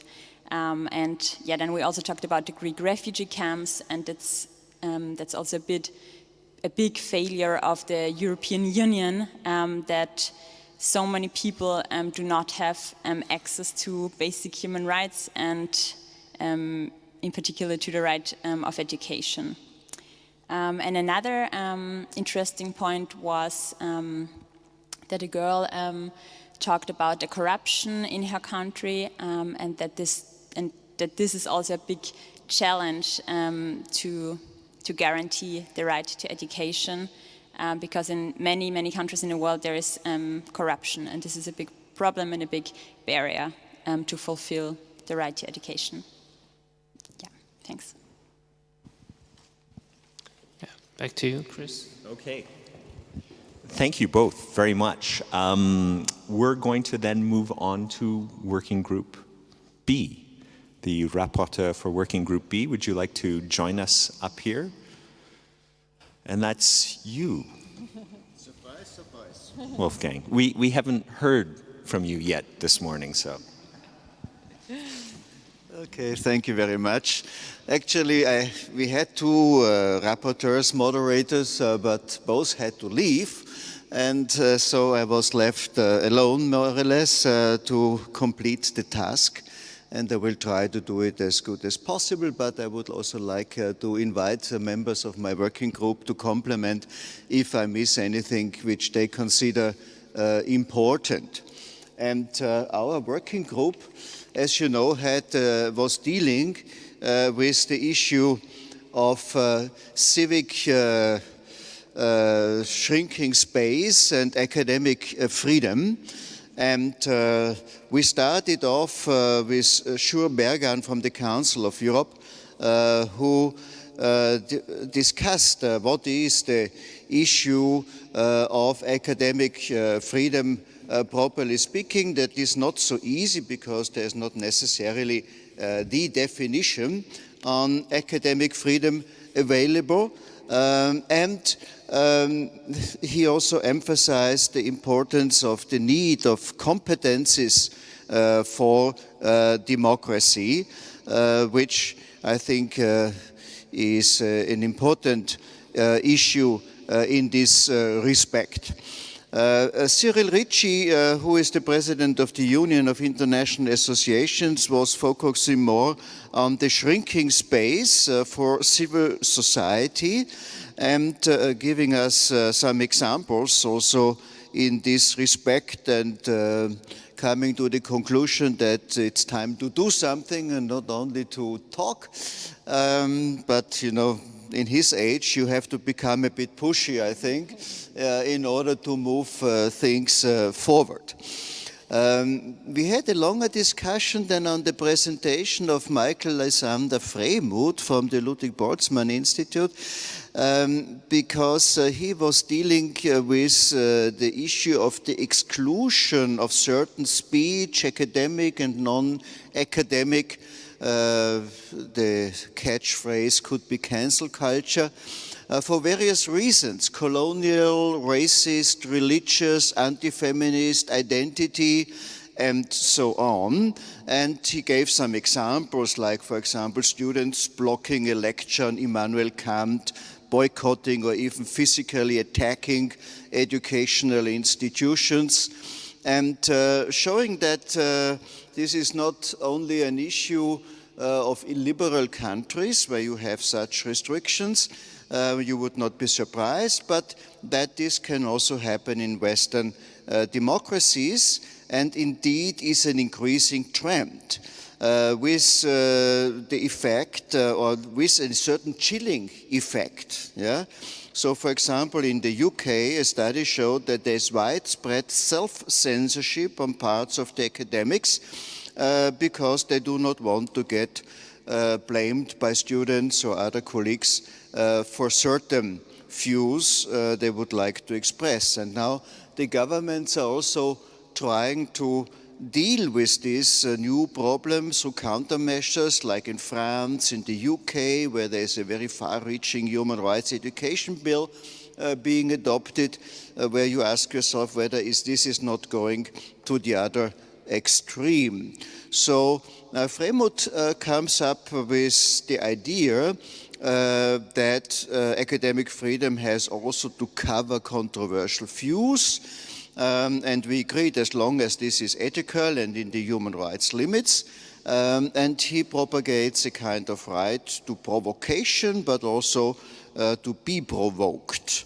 And we had some good discussion, I think, on his presentation, because on the one side there is a need for more awareness, sensitization, also for these issues, colonial past, identity, injustices of the past, and on the other hand that should not really lead to self-censorship and so on. But there are also other issues, like, for example, when there are limitations to academic freedoms for commercial interests of universities, who might, for example, work in the defense sector, and therefore unethical research can also be a limitation to academic freedom. We had online David Crozier from the European Commission, who started off with the example of Belarus, showing how difficult it is to get also some unity of positions among the European states, and that here certain, let's say, surprises that on the one side the situation in Belarus has been obviously strongly criticized, but on the other hand, the will to do something about it, in particular in the field of higher education, is limited. And he also talked about quality assurance in support of values, and that we need European standards and guidelines in this respect. We heard then also from Rob Quinn, from Scholars at Risk, from New York, who was saying for him, and you know this organization is helping hundreds, if not thousands, of scholars and students worldwide. For him, the real issue is the implementation, so not so much the talk, but how can this implementation happen? Through monitoring, through reporting, and so on. And for that, you might need indicators.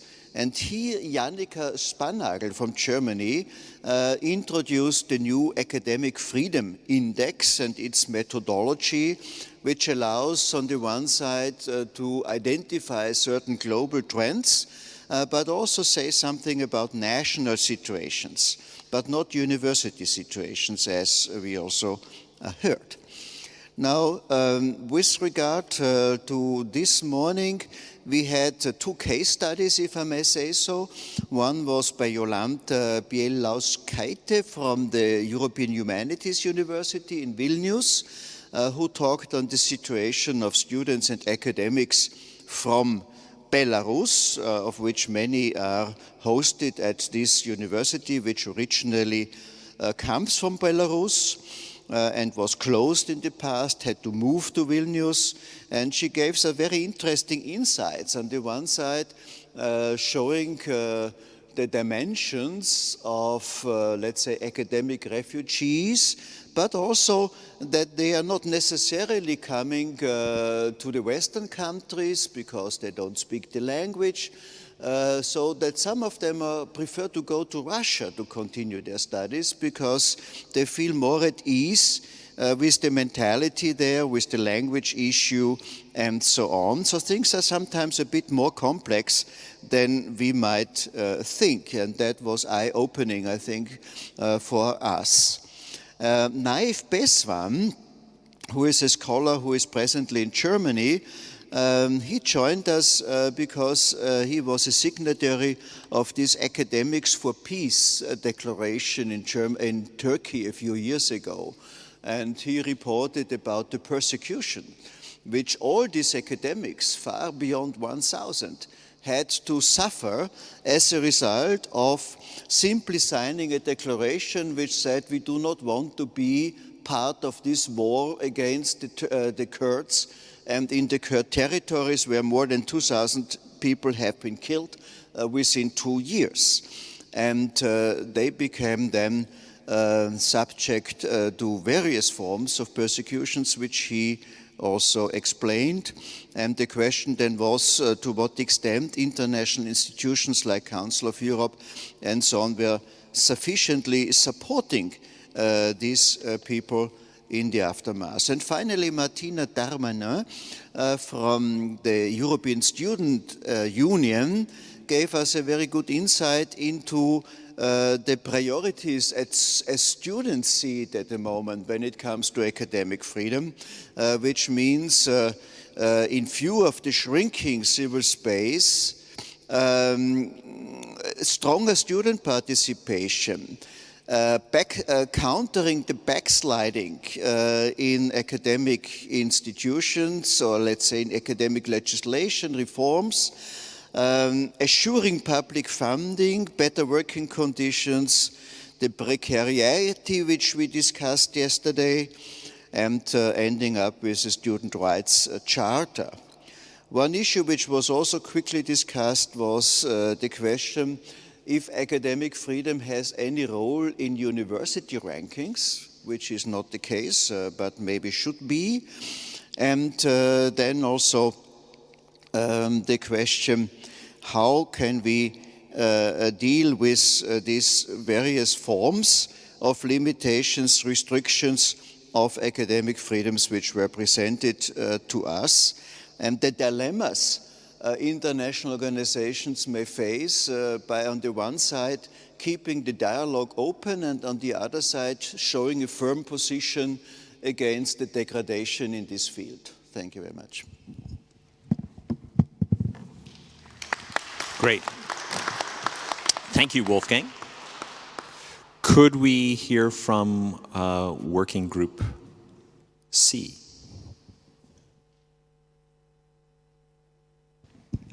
No, I think it will work now. I'm very happy that Werner Wintersteiner will give us a brief overview on our presentations or more on the discussions we had in Working Group C. Thank you very much, Werner. Thank you. I had a wonderful coffee break with conversations with all these wonderful people here, and suddenly somebody told me, you are the rapporteur now. So I could not prepare anything, and this gives me the freedom of absolute irresponsibility when doing now my job. And we had internal rapporteurs this morning, Christine, and she did an excellent job. I have not the ambition to top her, even to reach her. I will only give you some insights maybe also. We had 7 speakers and let's say 3 speakers were more focusing on the conceptual level, and 4 more discussing concrete and empirical data and experiences. The 3 conceptual papers were in some way, in my opinion, a kind of orientation for the whole discussion. And fortunately, the first speaker, this was Stefanie Godetz from Austrian Commission for UNESCO. She undertook the task to explain the conceptual framework of global citizenship education and of education for sustainable development. So this helped us as a first orientation. In the same session yesterday, there was Daniel Ayukmbi-Ekbe, who also focused on a conceptual topic, dealing with decolonizing Western knowledge. And he gave us so many very striking examples that in the whole discussion in the issues of education and especially global education, we are carrying with us prejudices, Eurocentrism, but also people from the South do not believe in their own forces so many times, and believing more and more in the traditional colonial way of thinking. So this was for us really, let's say, a kind of revelation. It helped us very much to direct our discussion, and I believe WUS is very lucky to undertake this decolonial discourse, because it's a global enterprise in some way. Yeah. So, and this helped us, and this accompanied us the whole day yesterday and today as well. And the third speaker who more focused on the conceptual level was myself, dealing with my concept of global citizenship education. Yeah? And we had 4 speakers who focused more on concrete examples. For instance, Bernhard Kerneger from Vienna, from the Uni network UniNet, and he he showed, among others, especially an example of a global approach to education, a new master program at the University of Applied Arts. And fortunately, there are here some of these students of the first cycle, and they also a little bit, they explained us their desires or what they hoping, and I think they are very proud of this new position. So so this was also touching. Yeah, Judith Kohlenberger from Wirtschaftsuniversity, University of Economics in Vienna, showed us a little bit of her research on migrant education. And this was also very interesting because it was about not fulfilling the human right to quality education. So, and this was very important to have it with numbers and with concrete informations. And her concern was to change, of course, this situation. Furthermore, Adriano Remedi, see?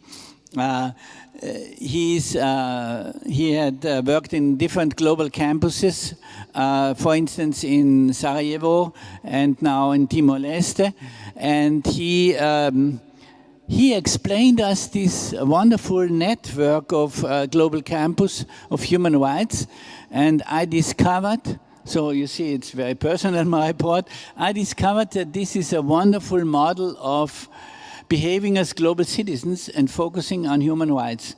So I like this very much, and this was very helpful, I guess not only for me. I hope I didn't... Margarita Langdale from Vienna, from WUS. This is a research institute on development education. She focused on target 4, Sustainable Development Goal number 4, and this is 7 points, and she focused on point 1 to 6. These are all the handicaps and the hurdles and the problems to quality education, while target 4.7 is about the content of education. And what is very important in her statement that she said, people believe that 4.1 to 4.6, this is more for the underdeveloped countries. For us in Austria, we don't need this. Yeah? But our research in Austria, in the context of UNESCO, showed that there are so many hurdles in Austria as well. And we brought this to the fore. Not really accepted by Ministry of Education, to be sincere. But anyway, she showed this with examples, not only from Austria, but from different countries, and helped us a lot to understand the whole of the goal education in the framework of Sustainable Development Goals. So, as it happens always, if you're not prepared, you speak longer than the others. I'm sorry. Thank you very much. I think you summed it up very well, Werner. Thank you. Really excellent.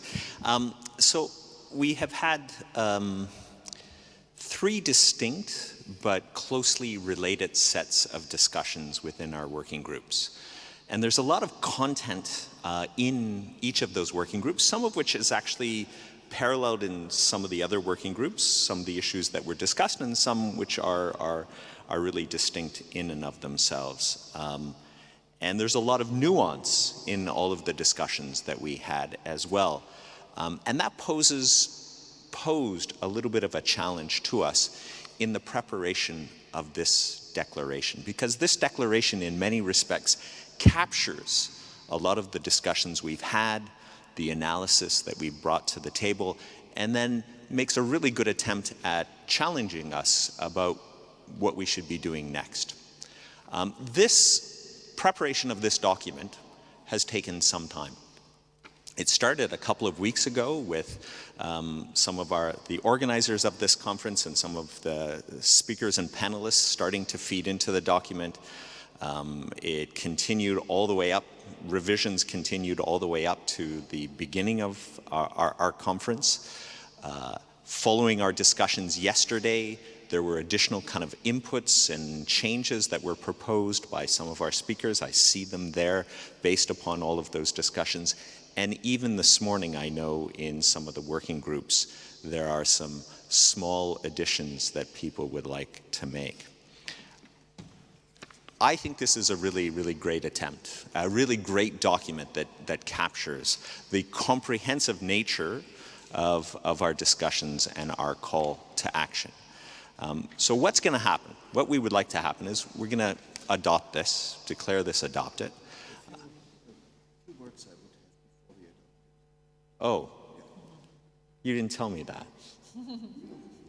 Okay, so what's going to happen is we will do an adoption, but then, of course, there will be a few minor tweaks, and what we will then ask people to do is, I think some people will take sections of this document and will use them more so for the purposes that they want to talk and communicate on. I know that there will be the summarization of this document in a slightly smaller, more succinct kind of version of our declaration, which many of you may find helpful for the work that you are going to do moving forward.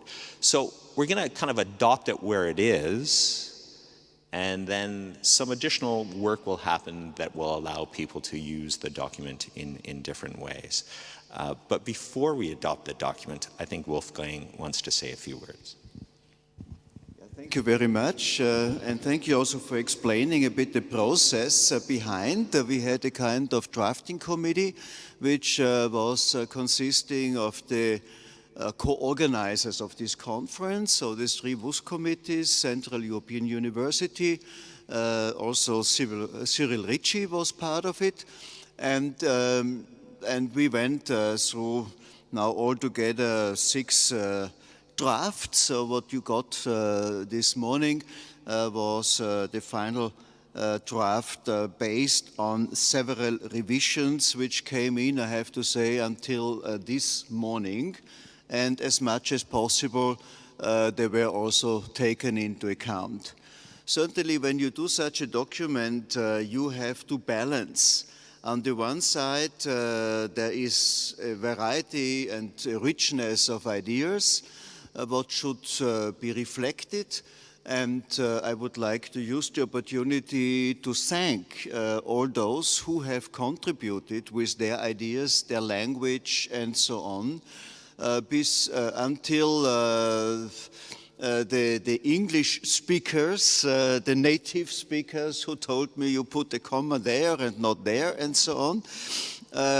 So in that sense, I benefited as the main drafter a lot from this. But on the other hand, it should also not get too extensive. Yeah? So we aimed at keeping it to 5 pages, which was, let's say, not easy, and which required sometimes to summarize ideas and to avoid duplications and so on. The document which you have before you, as I said, benefited from a number of remarks. For example, with regard to the first part, I changed the title finally to Inclusive Quality Education, and because we had very good let's say, remarks regarding the problematic of using the language of vulnerable groups, also that exists in the description of the Sustainable Development Goal number 4. We now will call it Inclusive Quality Education for Persons in Vulnerable Situations, and that will also be reflected in the last part when we have the agenda for action, common commitments, and so on. And what also we got only this morning, to emphasize a bit more on social exclusion and countering all forms of discrimination, equity of access and social sustainability. That can still be included because it does not mean major changes. With regard to the agenda for action, in the first paragraph we'll add a reference to the social dimension of quality education. I'm grateful to Sjur Bergan for this remark. And I think that's it. So with these minor changes, I would suggest to adopt the declaration. Thank you very much.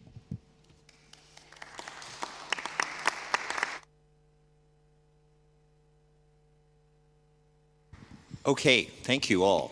We are now going to pivot a little bit and talk about kind of the future of the WUS World University Service Movement. And maybe what I would do is I would start with a few reflections, and then Veronika invite you, and Kambiz invite you. Cyril, would you like to join us up here? And I would like to ask you to say some final comments once you've heard from the three WUSs. That's actually not a great thing to say in English, at least in Canada. Three WUSs are three wimpy kind of organizations, and hopefully we are more than that now.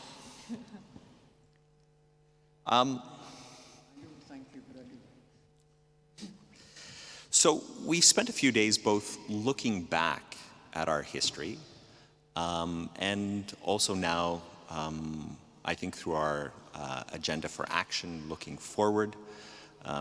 We still have some discussions that we have to do in terms of thinking about how we look forward, not only as individual organizations, but as the movement we once were.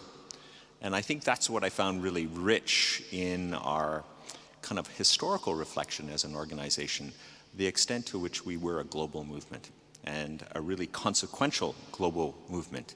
And at different periods of time really participating in and contributing to some of the more significant changes that occurred over the 20th century. I liked the description of the three waves of kind of global action of our movement following the First World War, following the Second World War in the context of the Cold War, but also in the context in the third wave around decolonization and anti-apartheid movements. And I would say that my intuition is that after each of those waves, after each of the first two waves, we had to reflect on what we have achieved and what we need to do next as organizations and as a movement that would animate our common action with one another. And I think that is called for once again, because we have been, at least between Europe and North America, we have been a little bit separate for some time. And I think that is, in many respects, a lost opportunity for continuing to engender common action and making our work more than just the work of individual organizations, but of a movement. I think our organizers of our conference, the main organizers of our conference, and I think WUS Austria in particular, has crafted an agenda over these last 3 days that tries to capture the different interests, perspectives, priorities of our three organizations, and has done that, I think, quite well. And they are aligned, but also distinct in terms of the things that we work on. And I think that's always an interesting challenge. So, I would say, the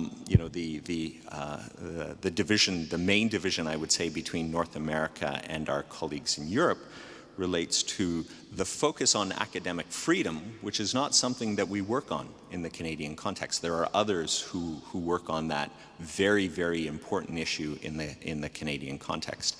And the great focus that we have right now on displaced populations and their access to education, and practical models for helping displaced populations gain access to the right that they should have, which I think is still a common theme across our three organizations. And in fact, I think academic freedom and the autonomy of academic institutions and their role in society is also a common theme that we have. But we have to think about then what are the next things that could animate our collaboration?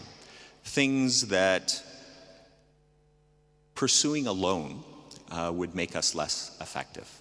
Things that pursuing together we might make a more significant contribution towards.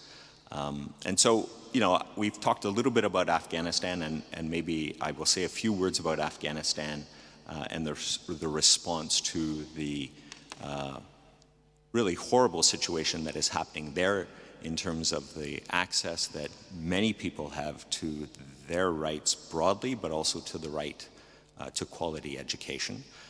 But there may be other issues, and it's in that context that I would ask our other panelists here, representatives of our organizations, to give us your thoughts, both on the challenge broadly that we face as three organizations and as a global movement, but also some specifics of things that we might think about working together on. So, Veronika, over to you. Thank you very much. Thank you very much for this kind introduction. And for me, this conference is really a very special moment because we started thinking about it many years ago when we were talking about, we were celebrating the occasion of 30 years of WUS Austria, and we were celebrating this in quite a small ceremony. But we had Ravi Gupta from WUS Canada there and Kambiz from WUS Germany, and we said we really have to start doing things together. And so far, besides the conference, we were in a joint project with WUS Germany, so we always had this in back of our head. But of course, you're right, we had some certain different directions, but I think we always strive for joint actions. At the same time, it's also good for us as WUS Austria to realizing in the frame of this conference that we have been part of this global movement, but to a certain extent we still are. We see in all the discussions with all the counterparts, with people we are working together, with partners, we see the common challenges, but also the common path forward. So for me, it's a good occasion to celebrate the 100 years. It's a good occasion to sit and to reflect, because I think it's very important to reflect in order to move forward. And at least we at WUS Austria, we are always so busy with our projects, with fundraising, implementing, and so very often we don't have the time to reflect and also not the time to celebrate. And so I'm very happy and glad that we are here together to reflect the history of the WUS movement, to celebrate the moment, and also to look forward to joint activities. I think we are the more time we spend together, we understand what we can do together. And I realized from the chats also there was also a demand for further activities, joint activities, and there are huge expectations now after this conference, which we have to digest.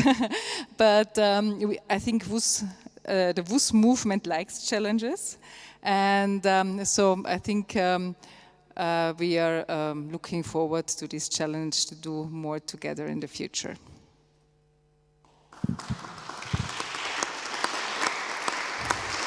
Thank you for those comments. I think the other reflection that I would have of our three organizations that I really only realized through this conference is that, of course, the three of us developed, our organizations have developed in response to both the needs and the operating environments in which we work.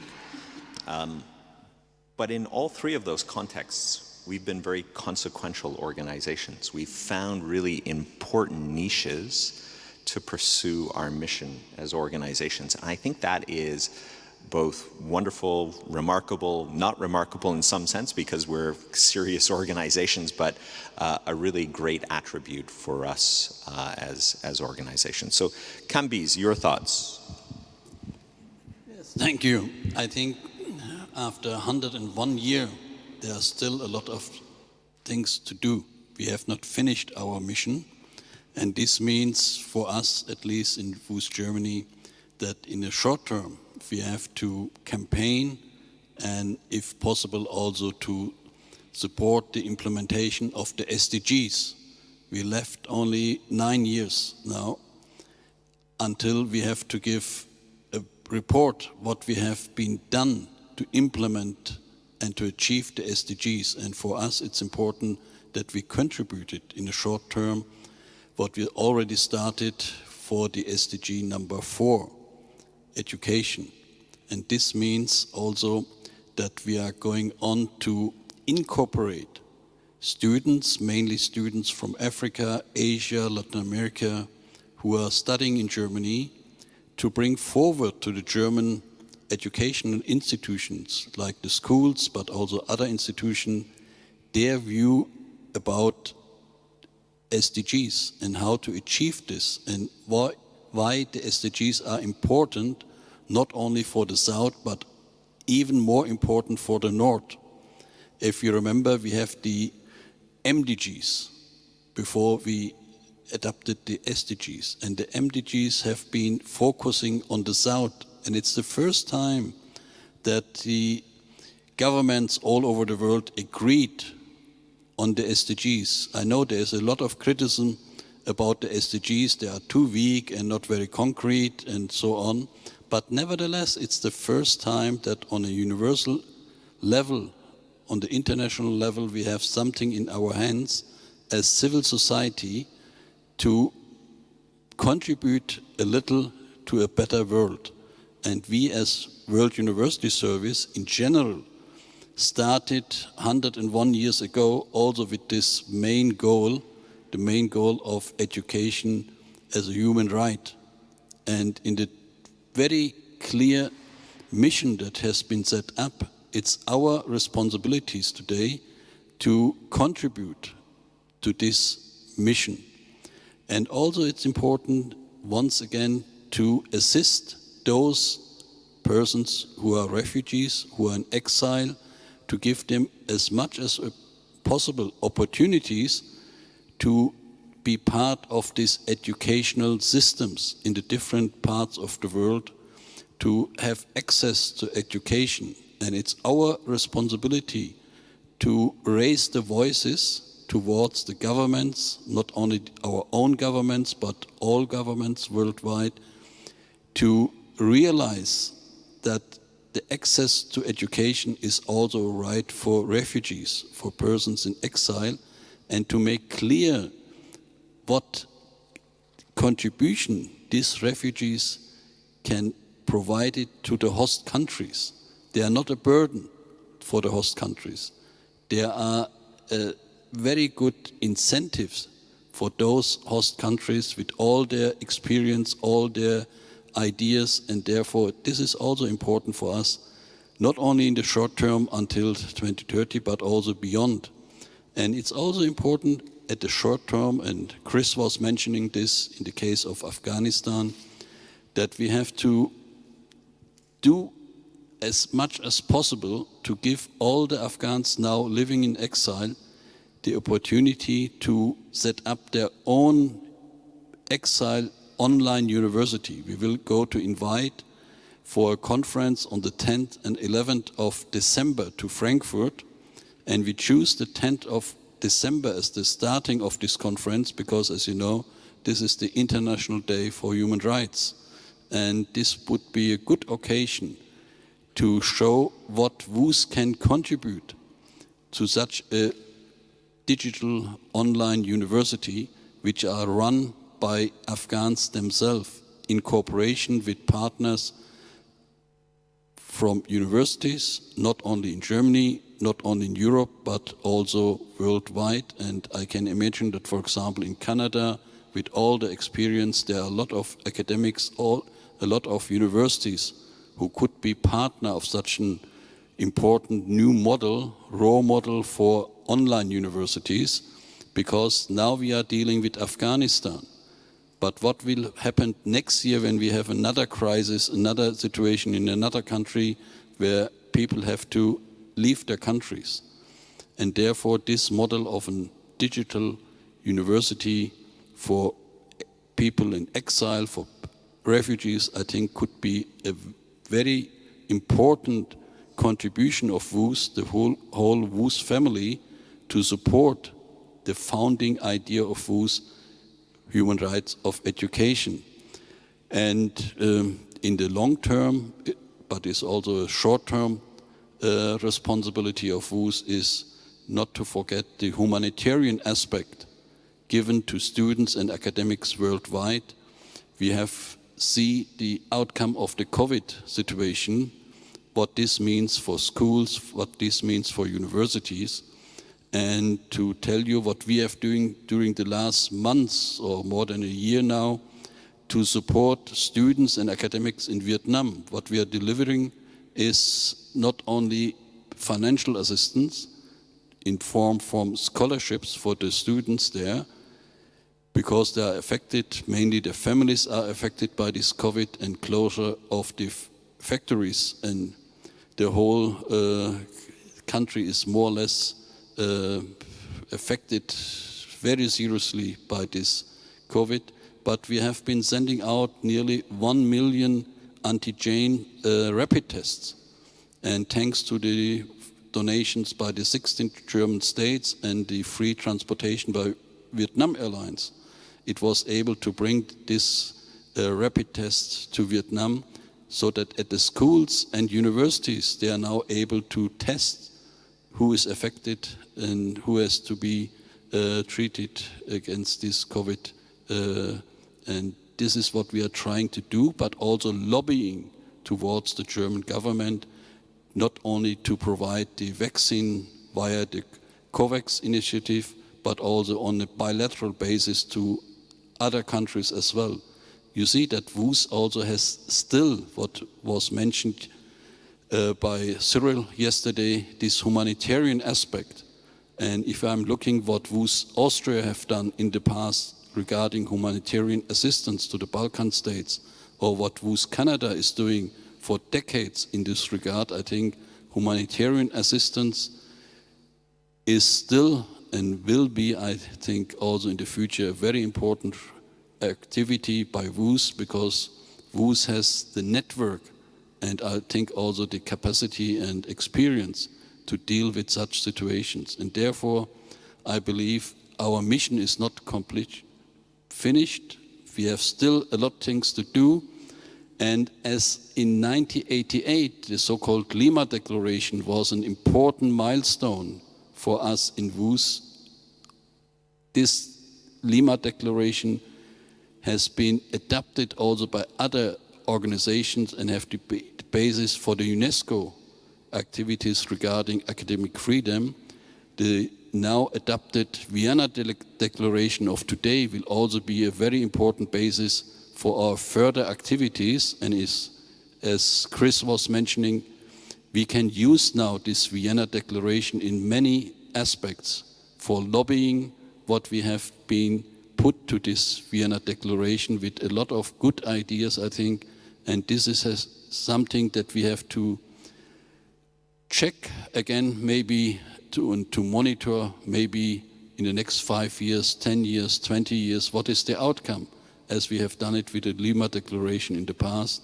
So it's not only a declaration which is fine to read and to forget afterwards. No, we have to see how we can implement this Vienna Declaration with the different aspects in our daily work, but also to bring it to the public and to raise awareness what we have been put to this Vienna Declaration. And therefore, Chris, I'm very sure that we move forward together and working together as we have done it in the past as a WUS family worldwide. And if you are traveling in whatever country in this world, you always will find a WUS friend, a WUS alumni, who have been with WUS during their students' time or beyond. And I'm sure that Cyril will give us some ideas also from his long-standing experience with WUS, but also with other organizations from the civil societies, what he thinks that WUS has to do in the future as well. Thanks a lot. Thank you for that. So I think that's really helpful from both from all three of our organizations. We have expressed, I think, good intentions for collaboration. I accept that we also have to go back to our organizations and do some additional thinking. Kambiz, I really appreciate that you're actually putting some concrete ideas on the table for us to reflect on and kind of work around. I think that's really helpful, because I think the degree to which we can come up with relatively concrete things that we either complement the work of our respective organizations or around which we actively collaborate is good. I will say this morning I shared with both Kambiz and Wolfgang an appeal that we are making to university and college presidents in Canada to extend scholarships to Afghan students. And again, this is work that we have been doing and sharing kind of globally. We'd love for something like that to happen, to take hold in Europe, if not in your countries more broadly. Austria, do you have any specific ideas you would like us to consider at this point, or you need a little bit of time for some additional reflection? Veronika, I'm putting you on the spot. In general, or concerning the situation with Afghanistan? In general. In general. Yeah, more broadly. More broadly. I really like the idea, and we were talking about this, like to involve universities more concretely in hosting students. We were already talking about this, that you will share the concept with us. And I think this is a very good idea, because you told us also that these universities, they feel a different responsibility, but they also gain more, let's say, because what we said, it's not that people coming from other countries or migrants or refugees coming to the countries to study, that they are a burden, but they are like beneficial to the country, in fact. And I think like that they are embedded in this at the universities, and that there are really programs related to that. I think this is a very good idea, and I'm looking forward to receiving this concept, and we hope that we might be able to do something maybe similar and to gain from the experience you have in this regard. I think this is a very good idea, and we know, because we had some activities also with the University of Graz, for example, that the universities are basically also interested in order to host students. So I think this could be one of the activities we could really maybe not do jointly, but maybe gain from your experience.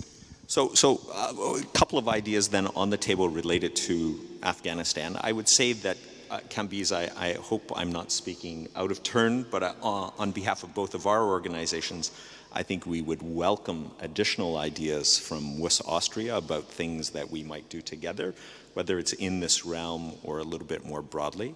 I think having specific things is helpful. I think also having kind of a broader cause.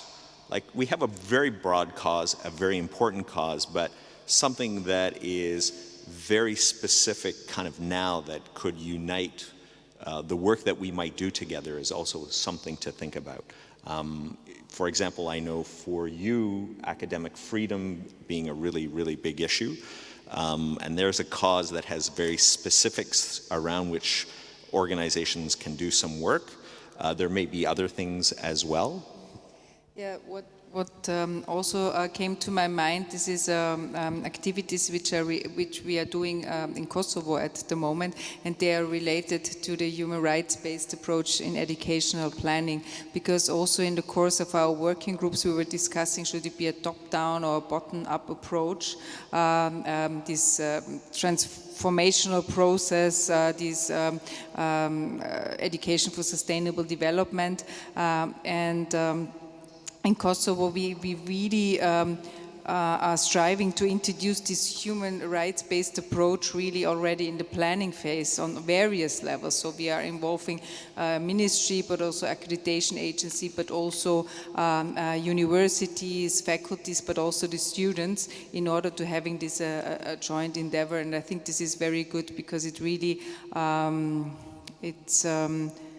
it's the basis of our work. So no matter what we are doing, may it be the labor market relevance of study programs, which is in some countries an issue, or enhanced research, applied study programs, but it's always in the core, it's this human rights-based approach, and it has then various aspects to it, but that way we are able like to bring in this special thing of WUS, this human rights-based approach, but this human right to education, which is very much linked also to the SDG 4. Excellent, excellent. So we have some things that we can discuss and work on. So that's great. I think that's a really good starting point. Cyril, let's hear from you now. Reflections on our movement, where we are, and what we need to be doing next. Well, thank you for giving me so much notice. That has enabled me to make a couple of notes. And your kindness in asking me to say something in addition to the structures, I guess, is because I am by far the oldest person at this conference, and that I have been agitating for this conference since 2014. My first letter on the subject of a potential 100th anniversary conference is in my file in 2014. So yes, I have one or two thoughts. In the process of being involved, sometimes marginally, with this conference, I have been astounded to discover that there are other WUS structures. There is a WUS in France, Entraide Française, still. And I have found no one who knows the individuals. And this week, someone signing WUS India sent me an email mistakenly thinking that I was organizing a conference in Vienna this week for WUS's 100th anniversary. So where have these people been all this time? So my first point is that in whatever is done now for reinvigorating the WUS movement, and I rather like that term that has cropped up once or twice in the conference. We're a network and we're everything else, but there's a movement there.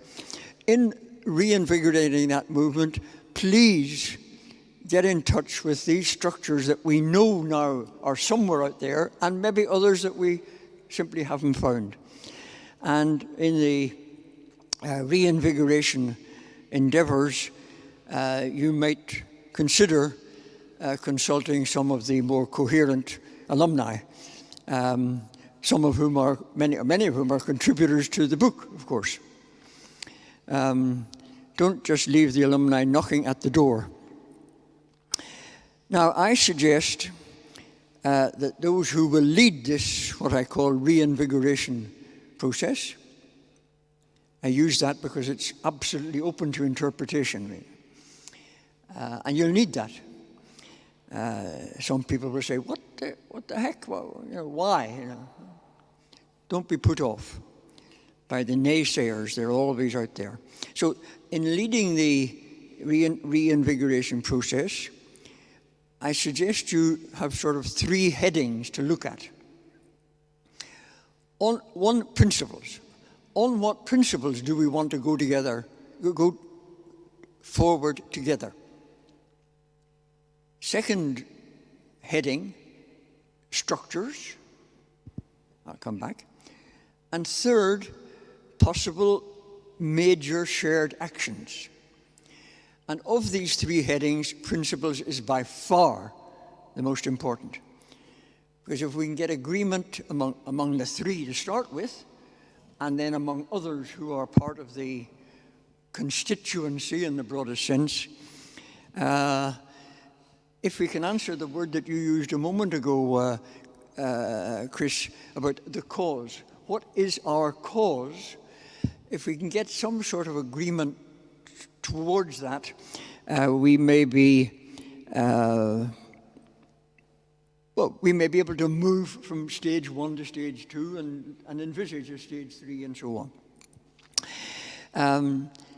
So I hope you will draw up and seek basic agreement on some principles that can be a renewed effort, a new effort and a renewed effort at cooperation, networking and interaction.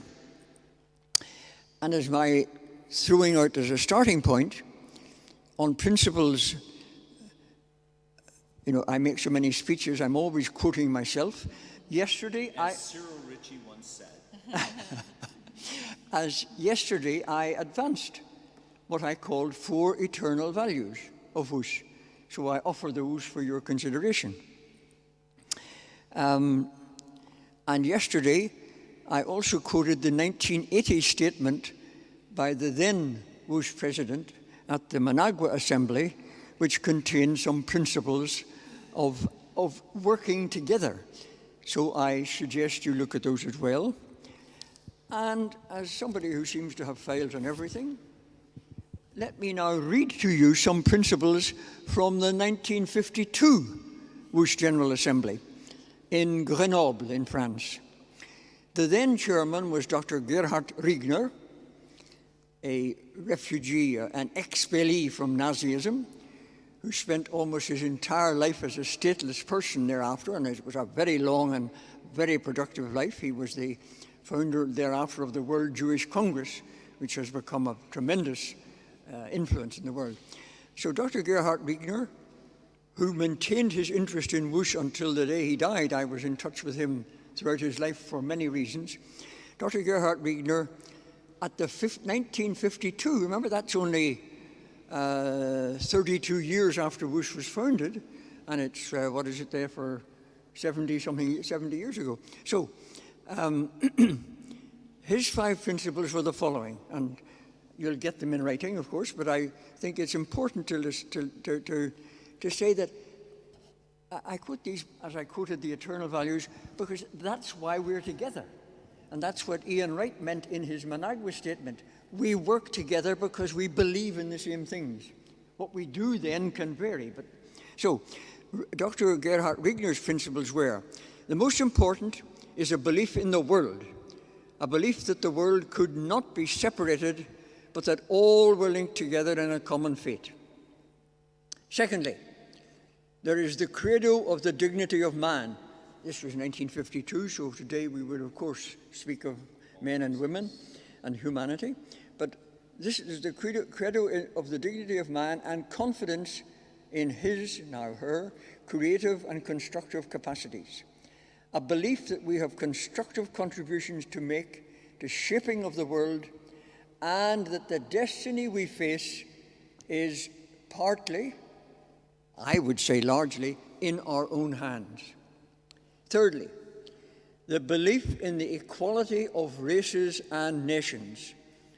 The equality, the diversity, and the richness of different cultures, peoples, races, and nations makes the richness of civilization. In this is the belief in the equality of the claim of everyone to share in intellectual and economic resources. Fourthly, the belief in the independence of academic research and the principle of academic freedom. This is not new. freedom of study, and independent scientific research. And finally, Dr. Regner, the belief in the existence of a world community between members of the university, that members of this community have common responsibilities towards people of the world at large, facing at the same time common problems of the university and the position of university professors and students in mutual service to the community as a whole. There's already foreseeing the third wave. So, back to the notes that I had time to make.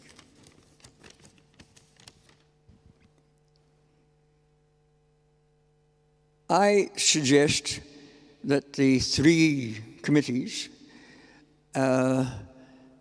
make some sort of arrangement for a structured discussion of this. Do not leave it to chance or waiting for somebody to wake up one morning and say, what have those other people done to move this forward? Get some mechanism in place just to talk and get the thing off the ground. And my last comment would be, given WUS's earlier role at different stages, the renewed WUS must see how it can become an actor at and within the United Nations, especially for the SDGs. We had a reputation. It disappeared with the disappearance of the only body that could have a structured relationship, namely an NGO in consultative status. But it would be a vital step on the world stage as things move forward. So, folks, be imaginative, be inclusive, be persistent. Go to it.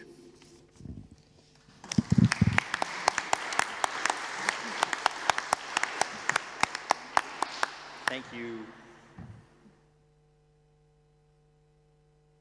Yes? No? Here we are.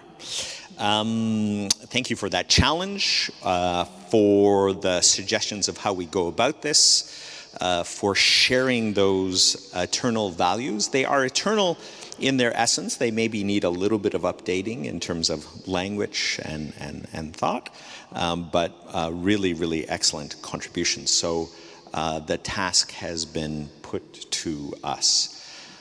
So that brings us to the end of this part of this session. There was 1, 2, and 3, and then there was 3.5. And the 3.5 thing that we have to do is congratulate and thank our colleagues who have organized this. We have all contributed to this, but the heavy load has really been with our colleagues at WUS Austria. And they have done an outstanding role. All of you have done an outstanding job. So thank you for accepting the challenge and the burden in some respects for organizing this conference, and at this time, following COVID, staying in there even though the conference had to be delayed.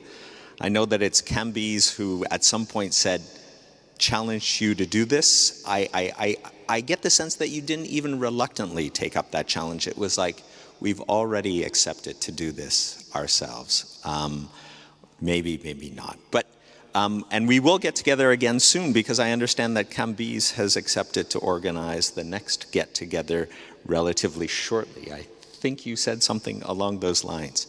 But in the meantime, we need to do some common work about other things that we want to collaborate on. But I would ask everyone, please, to give a really strong round of applause and thank you to our colleagues at WUS Austria for their work.